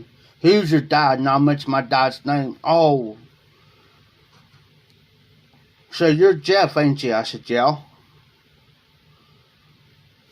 You know, that's, oh, you know, I had two guys jump me one night. Of course, they was going to the bar, and I was homeless at the time. I had two guys jump me, and I know, and of course, I know the bar owner. I went up there and told Kurt, because Kurt looked at me and said, Jeff, what happened? I said, I just got jumped by two guys. I said, they're in this bar. He says, you can point him out. He said, I'll give you beer for the rest of the night. I said, all right, stop there, not there. He says, you guys jumped him? No. They said, Curtis said, nah. He says, Jeff ain't gonna lie to me. He said, I'm gonna ask you one more time. Did you just jump him? They said, yeah. They commenced to laugh about it. Well, Kurt had to last stop because he says, you two are out of here. Out. And he says, you're barred for life. He says, I will not have people walk out of my bar, jump somebody for no apparent reason, then come back up here and around by way to laugh about it. He says, it ain't gonna happen. It ain't gonna happen. He says, you guys are out of here. Out. Then I told Kurt after before the bar closed, I told him, I said, man, I said, I ain't scared of him. I said, I ain't scared. It's just, right now I'm sore. I said, I can fight him, but I said, I don't feel like fighting, because I said, I don't want to go to jail. He says, I'll take care of you. He says, when we leave here, he says, I'll take you where you need to go. I said, well, I really don't got nowhere to go. He says, well, he says, come on up to my house. He says, I mean, it was nice out. It was nice.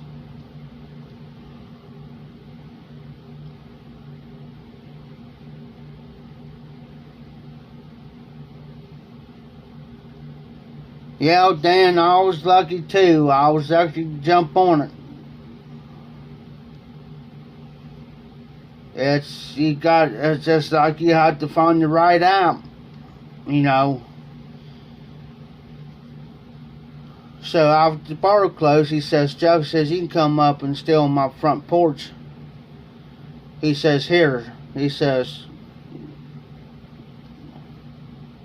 here. He says, take you a 12-pack with you.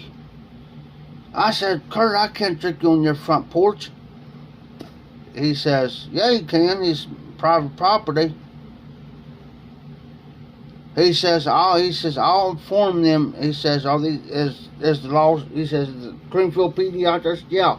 He says, I'll inform them that you're staying on my porch watching, and you're gonna be drinking a couple of beers. He says, as long as you don't leave and get on the public sidewalk, Jeff. He says, you'll be all right. I said, no, I ain't gonna. I said, I'll go. He had a swing, and he had a couple of chairs. And I sit on his front porch, sitting there drinking beer. And I don't know what he said to him, but you see him about every 15 minutes, they'll pass real slow, and they was checking on me. I had this one cop stop and got out of his cruiser and come up. The first thought I was, oh no, I'm in trouble. I think, oh no. So I put the beer down, and he come up, and I said, and looked at him. I started getting a little bit of antsy, and I said, first thing come out of my mouth was, I said, am I in trouble? He says, no, Jeff. He says, I'm just coming up here checking on you. He says, you all right? I said, yeah, I'm fine. I said, I ain't going nowhere. I said, you don't have to worry about that. But I said, the only trouble is, I said, what if I got to go use the bathroom? I said, what if I had to go pee? He says, I never gave that a thought. Hold on. So he went to the side between these two houses. He says, hey, Jeff. I said, what? He says, if you happen to see me pass through,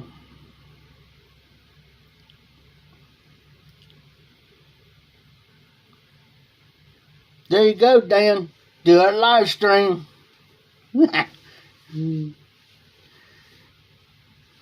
That's right to do. But you know, he said he looked in between the houses, I guess, you know. He didn't find his flashlight, he just wants to see how dark it was. He says, hey Jeff. I said, yeah. He said, I tell you what, he says, if you got to go back there, he says, go back there, but he says, if you see me, let me know. He says, I'll come up the alley part. He says, what? He says, wait. He says, wait till you see my headlights.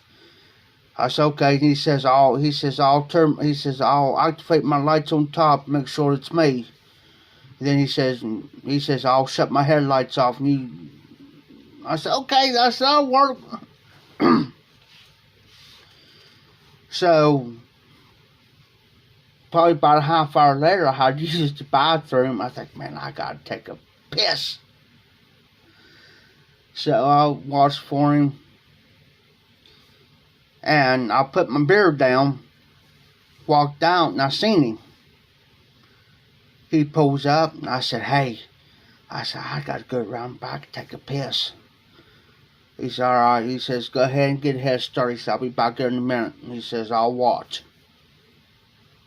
So I went back there and took a piss. Just by the time I got done taking the piss, man, seen this dude walking up the alley. And just by luck, this dude didn't know that he was sitting there. So as I looked at him, he kind of took his flashlight and kind of flashed a couple times. So I walked down there real quick. He says, Jeff, he says, is that a dude walking down the alley? I said, yeah. I said, it must be a druggie or something, because they're always looking up and down through here all hours of the night, dude. He says, all right. He says, go ahead. He says, go ahead and start walking up towards the house.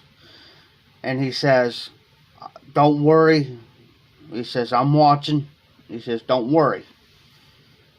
So next thing I know, I just got up to the side of the house, about ready to turn, and I looked back. He put his spotlight on him. Oh yeah, I had some crazy times. Crazy times. Yeah, Dan, anytime you want to do it live, man, go for it. Just like if you want to do it tomorrow night, after Martin's live, around about 11:30, 12, go for it. Go for it.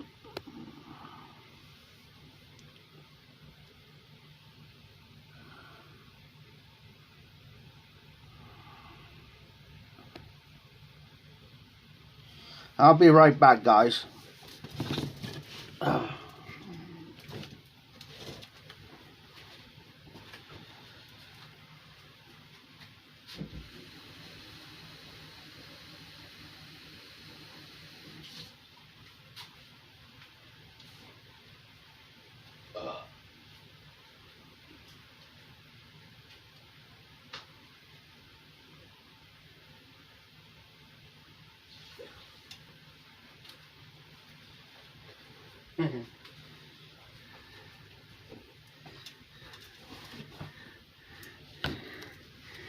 Speaking of the police department, I'll say this real quick. There's this one cop. He's an auxiliary officer. And what the auxiliary officer does, he fills in on certain nights that, these other cops, it's either on vacation, or if it's certain ones that are off that night, he takes their spot. His name is Bob. His name is Bobby. I ain't gonna mention his last name. But anyways, he don't like me.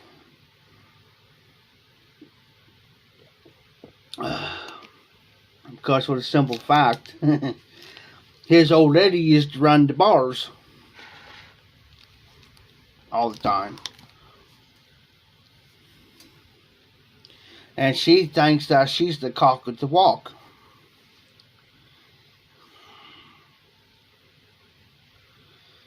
And she thought she could do whatever because her old man, he's an auxiliary officer. So she thinks she could do whatever she wanted. He was the same thing. So he knew I was homeless. He knew I didn't have nowhere to go. But what he didn't know, I was good friends with the chief of the police. Good friends with him. Well, there's one morning, I was waiting for McDonald's to open up. McDonald's didn't open up till 5 in the morning. And they knew I was homeless too, but I always had money on me at the time to get a cup of coffee or whatever. Well, one morning I just come from Daddy's down there, and he was harassing me. He kept following me. Kept following me, drive by me real slow. And this other guy, he always drove his little Ford truck around. Didn't bother nobody. Didn't hurt nobody. He was sitting down there at Daddy's that morning too, and he told him to leave. Well, anyways, I'm thinking, well, I'm going to fix this little red wagon for him. I'm going to fix him real good. So there's one morning I was walking. He knew who I was, but he knew I didn't bother nobody, didn't hurt nobody. Mind my own business. Well, that morning I was so tired. So tired. I was about, if I would have sat down, I would have went to sleep. Well, next thing you know, he passes me. So I walked up, and I had probably another 15 minutes before they opened up. So I walked up Jefferson, down Moore Street, back around Maribel, back around. Well, I waited till he went on before I done it.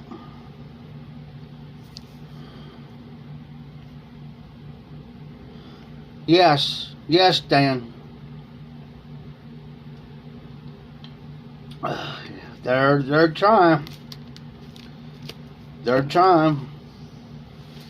But so I went to McDonald's, got a cup of coffee, and I must dozed off. And they let me. And here's the funny part. They let me sleep for about an hour and a half. So I went up there, used the bathroom. Well, I went back to use the bathroom, got me another cup of coffee, and I was fine then. But I was going to my cousin's house, and I was going, because sometimes he'll let me come out and stretch out and give me a couple hours worth of sleep. So on the way there, I stopped by the police department, and I went in there, and I said, hey, I want to talk to Tim. Okay, Jeff.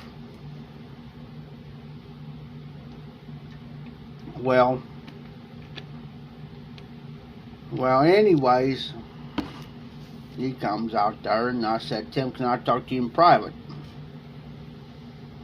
Kind of looked at me all kind of funny. He knew something was up, but he didn't know what it was. He says, yeah, Jeff. And I knew what time the shift change was that morning. I knew exactly what time, and I wanted him to see me talking to him. So we went outside, and I said, can I see you around to the side here? He said, yeah. So we walked out, and I told him, I said, hey, Bobby and so-and-so's a civil officer, ain't he? He says, yeah, why? I said, you know he's harassing me. He says, what do you mean, Jeff? I said, he's following me around wherever I go. And I said, you know I'm on the streets, and I'm trying to get a stable place. But I said, it's kind of hard for me right now because I don't got no transportation. You guys know I don't got no transportation. He says, yeah, we know this. I said, well, I'm telling you now, Tim. I said, you better tell him he better back off from me.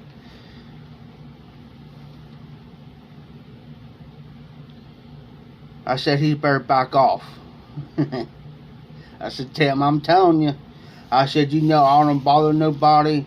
I said, I'll go out to my cousin's place, and I said, I'll get like 3 or 4 hours worth of sleep. And I said, I might drink a couple of beers, Tim, but you know, I don't drink and get plastered. He says, yeah, I know. He said, I know you drink, Jeff. But he says, so I'll take care of this. Well, by the time I got done talking to him, he pulls into his cruiser. And I said, Tim, I'm going to go over here and sit down on the bench for a little bit. And I said, I don't want to be bothered. Please, let these guys know I do not want to be bothered. He says, I got you. He says, I'll take care of you. So, all right. So I was sitting over there, and next thing you know, I heard him getting on to him.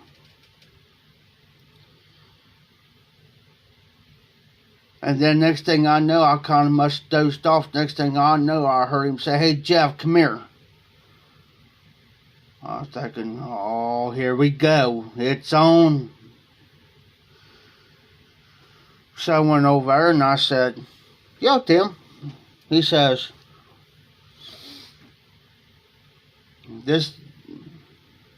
hey, man. I said, yeah. I said, sometimes I'll go down there. I said, it'll be daylight. And I saw sometimes I'll walk the bike trail back, and sometimes I will sit back there and don't bother nobody. Now I might sit there, go to sleep or something. But I said, I don't bother nobody. And I said, he's the one going around here freaking driving by me real slow, giving me dirty looks, eyeballing me. And I said, it needs to stop. And that's why I told him, and I put my finger at him. Said, it needs to stop today. Because I said, I'm not playing. Tim looked at him. He says, well, he said, what? And I said, bull crap. I said, bull crap, Tim. I said, I can go down here right now, McDonald's right now. So this guy sitting in the parking lot. And I said, I'll go down here because I said the only thing he was doing was sitting down there at Daddy's, bothering nobody, hurting nobody. And I said, he sleeps in his truck. As he wasn't. And I said, Frank Circles. I said, that's his name. He said, I know Frank. He said, Frank don't bother nobody either. And I said, yeah. And I said, he woke him up, told me how to move on. And I said, you know, he goes down there sometimes, goes in there and gets stuff from the store. And I said, he goes out to his truck. And I said, sometimes he'll sit there and go to sleep in his truck or read the paper or go to sleep or something. And I said, he doesn't bother nobody. And he looked down and he says, why are you bothering him too for? Well, after that, he didn't bother me. I don't know what was said after that or what was done. Then, I was staying in my cousin's house. That's what happens. I stayed at my cousin's house. I was staying there. And I told her I'll be kind of coming in a little bit kind of because, you know, at the time I was working for an auctioneer. And I said, I might come. She says, well, make sure you're back by no later than 9:30, 10 o'clock. If not, we're going to lock the doors. So, alright. So, it was up at after 10 o'clock. Sure enough, went down there, the door was locked. I couldn't get in. I didn't even knocked on the door. Nobody would let me in. I said, alright, I got you. Well, I was sitting uptown because there's this wall between McDonald's and Flagway was gas station. I was sitting on this wall. Yeah, Dan, that's sad. We ain't even, it's sad. Used to be, you could be out of all hours of the night. And I used to walk at nights. And never had no trouble out of nobody. Because everybody knowed everybody. And they know who's who. Well, this one boy come up, and I said, hey, man, that's what's up. Because I'll say something. Because he kept eyeballing me. And I said, hey, what's up? I said, what you doing? He says, my friend of mine, and I was staying at the house, I got locked out, and she forgot to, she said, well, he claims, I don't know how true it is, but he claims that she'll usually leave the key underneath the doormat or inside the mailbox for him to get in. Well, this particular night, she didn't do it. And he says, now I got to be out all hours of the night because of her. And I said, me too. So I took him over to Milters Park. Well, Milters Park, it's got a pond and everything. They play games. Well, you can't be over after dark. I told him, I said, come on.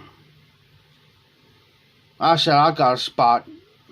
I said, he says, where's Milters Park? I said, I got to laughing at him. I said, you're new around here, ain't you? He says, yeah.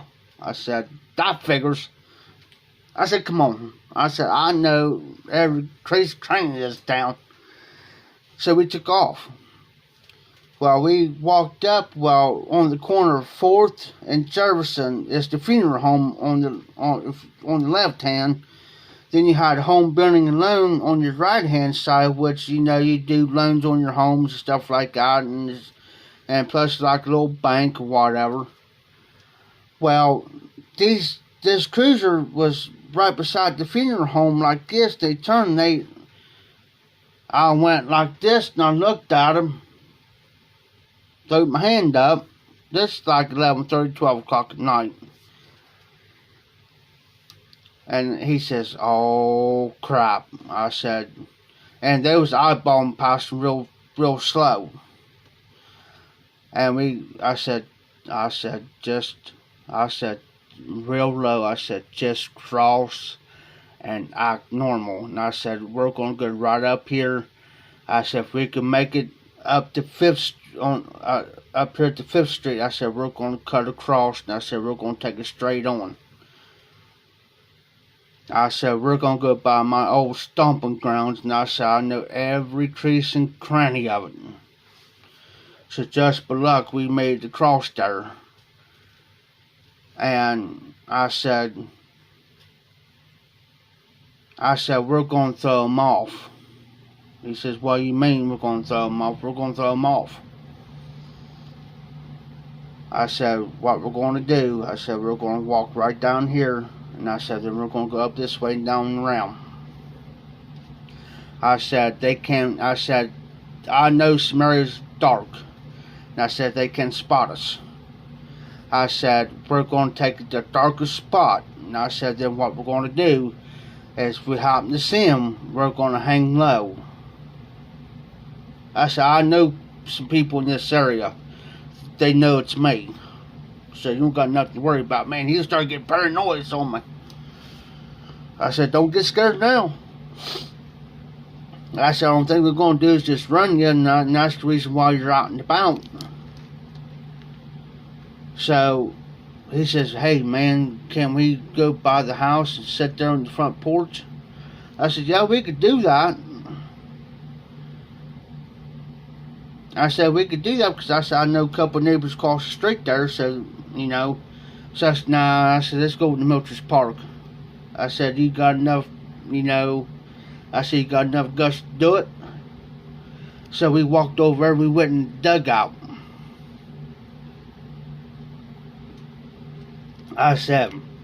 So I told him, I said, we're going to sneak in here. But we're going to take the back way in. He said, alright. But I said, we got to pass these apartments. And I said, there's a little road goes to your right and it leads up in the Mitchells. But I said, we got to be freaking careful doing it. Because I said, if people still up and they see us walking back there, they're going to call the cops. And I said, they're going to be checking us out. So we went back there just by luck. Next thing we know, we got back there, not even 15 minutes, we shut our eyes. And I told him, I said, we're going to do 15 minutes apiece. He says, what do you mean? I said, well, what we're going to do, I said, we're going inside this dugout. And we're going to hide. And I said, you're going to go to sleep for 15 minutes while I keep watch. Then I said, then I'll get you up. You do 15 minutes while I do. We're going to go back and forth. It wasn't not even 10 minutes I seen this freaking spotlight coming through. It was coming from the main entrance. And he kind of seen, he got up and I said, shh, shh, shh, shh. I said, don't say nothing. Don't move and don't say nothing. Don't. I said, just hope and pray. I said, just hope and pray that they don't go back this way and then spotlight. Just but luck they didn't. I said, come on. He says, what? I said, come on. I said, there's a cop back there in the back part back there spotlighting too. So I said, McDonald's is open up. I said, I looked at the time, it's going like 4:40. I said, McDonald's opens up in here 20 minutes. I said, he says, yeah, she don't get off till 6. I said, I tell you what we're going to do. I said, we're going to go back out the same way we went. I said, we're going to go to up there where she lives. I said, where she lives, up there on South Street. I said, we're going to head up that way and we're going to sit on the front porch. He says, what happens if we get caught? And I said, don't worry about getting caught. I said, have it up here. That's the main focus. So we made it back there. Well, of course, the apartment complex, I know people there, but there'd still be dirty enough to, you know, do it. So, anyways, so we made it up there to the place, and just by luck, not even a couple minutes there, they went by. And we were sitting on the front porch. Well, we got thinking that, okay, he's living there. So I said, do you mind if I sit here for a couple minutes? He says, yeah. He says, where you going to be going? I said, I'm going to McDonald's. Because if I go to McDonald's, I go in there and I order, they can't touch me.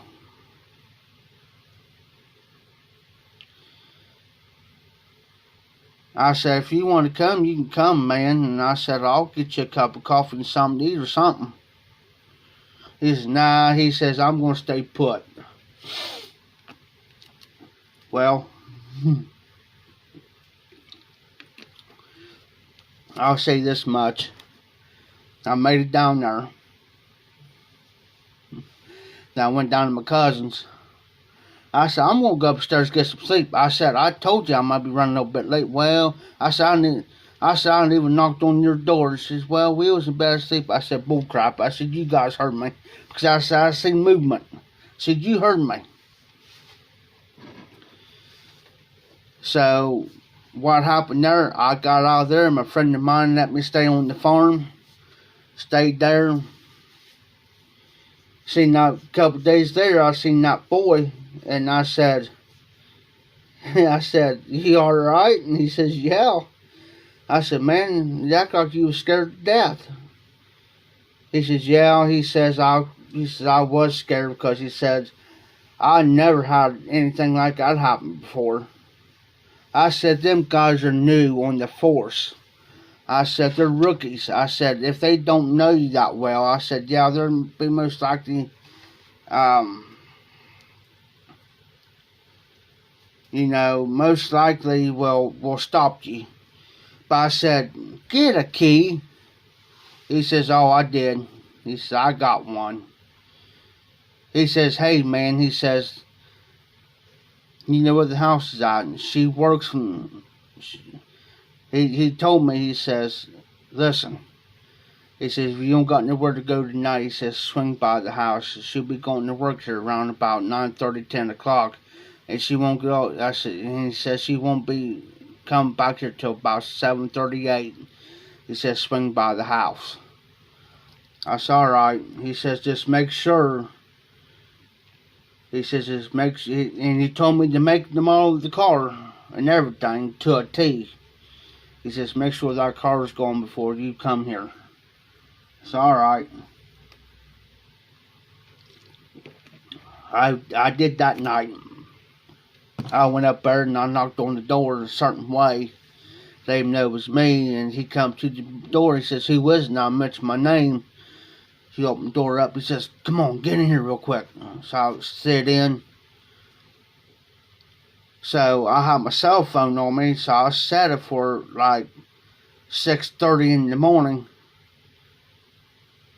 And so I did. Got up at 6:30, and just by luck, I had my shoes and socks off just by luck, so my feet can breathe. Just by luck, I put my socks and shoes on and walked out the door just in time. Just in time and left. Because I seen him later on that day, he says, man, he says, you left just in time. I said, why? Because he says, it wasn't not even 10 minutes later after you left, she pulls in.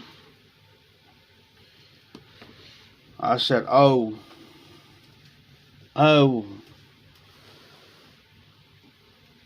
I had some crazy things happen in my life. I've been stabbed, shot at.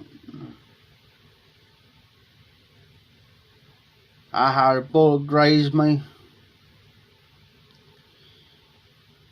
in the middle of a crossfire.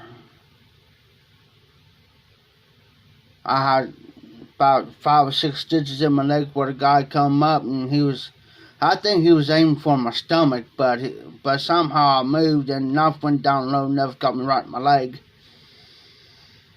And got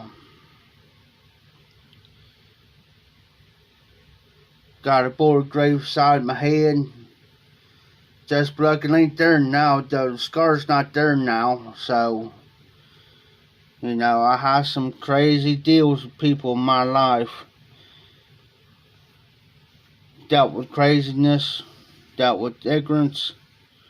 I've dealt with psychopaths.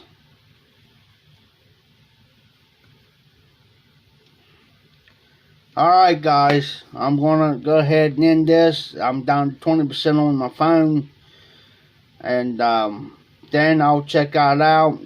Check your email. I left you my phone number. I got unlimited text on my phone, so you can text me anytime. Just let me know when you get that package. And I'm glad you guys hung out with me. I'm sorry I'm not seeing all the comments again like I don't normally do. I'm going to have to start. Good night, Jimmy. I'm glad that you enjoyed the little couple stories that I've told. Message me or call me. On the phone. Kind of wait till after about 10 in the morning or so, between 10 and noon. I should be up before that though. It's 3:07 here in the morning. I'm glad you guys hung out with me. I'm glad that everybody got to. Yes, Dan, you'll like that. I'm hoping. I'm crossing my fingers they don't. What I should have done, I should have took it apart and then put it in the envelope, but it's got the bubble wrap in there. I should have took it apart, but stupid me, I was in a hurry and everything, tried to get it out. I was trying to find the right size box, but the only thing I could see was the envelope with the padding in there, so I stuck it in there. And, you know, if there's a $50, if I'm right, there should be a $50 insurance on that. Now I'm looking at the receipt.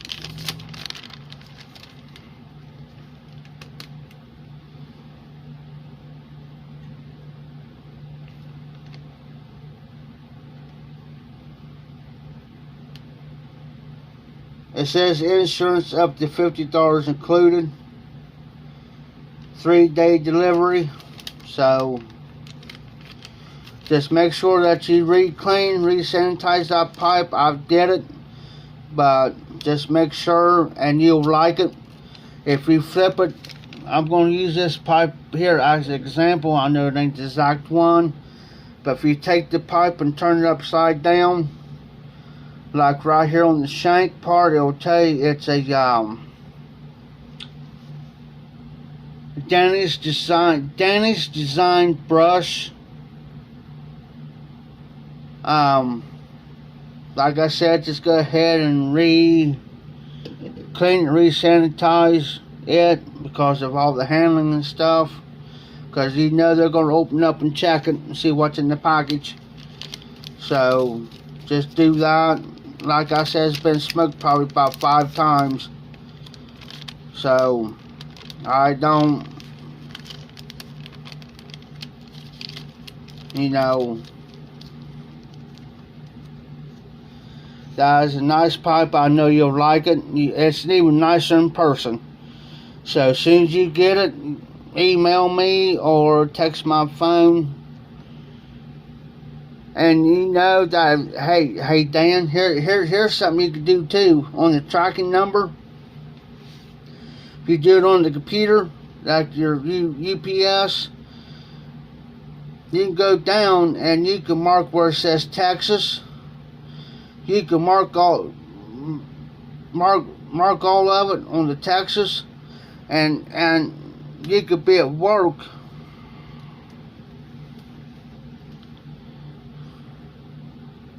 Okay, that's fine, Dan. I ain't no hurry. But if you do all that, you'll get all your texts where it's at on your phone through text messages. That's how I do mine. I'll go on my computer, say like you give me a tracking number. I can go on there and do it, and I can go there and then check all the texts. And I'll punch in my number in, and it'll go right straight to my phone. I don't have to be here worrying about it. It'll just tell me exactly where it's at and everything. And it's easy to do. And then when you ship out, it'll just tell you you can do the box. And then when you ship, well, you've done it before. Like I said, this is the first time we ever done it. Yeah, I do through email, and I do it on my phone too. So, because a lot of times I'm not here, you know. So that's how I do it. So I don't have to keep checking my emails. I don't have to keep checking this, and keep getting online. I just do that and go. That's how I've done it with Hillbilly and another party. They'll let me know.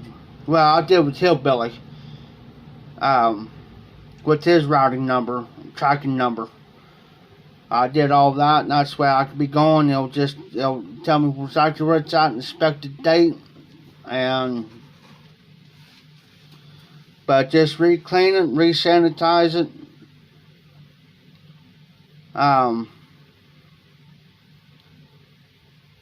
There may be, I took the, I'll say this real quick. I took that final tubing thing off. There may be a little tiny,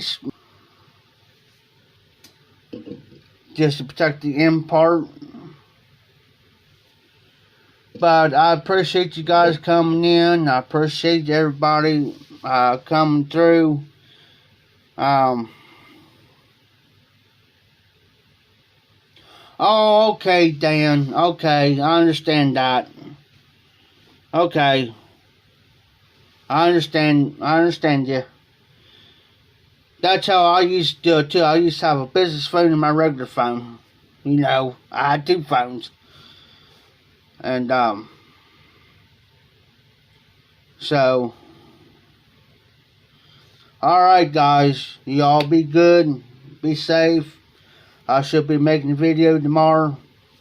So, a regular video, no live, until probably tomorrow night. If Dan feels like doing it tomorrow night, go for it, Dan. But I will do my regular Friday Bulldog edition tomorrow, well, today. So, y'all be safe, be well. This is Todd Piper. Keep them lit, keep the embers burning, and y'all take care out there.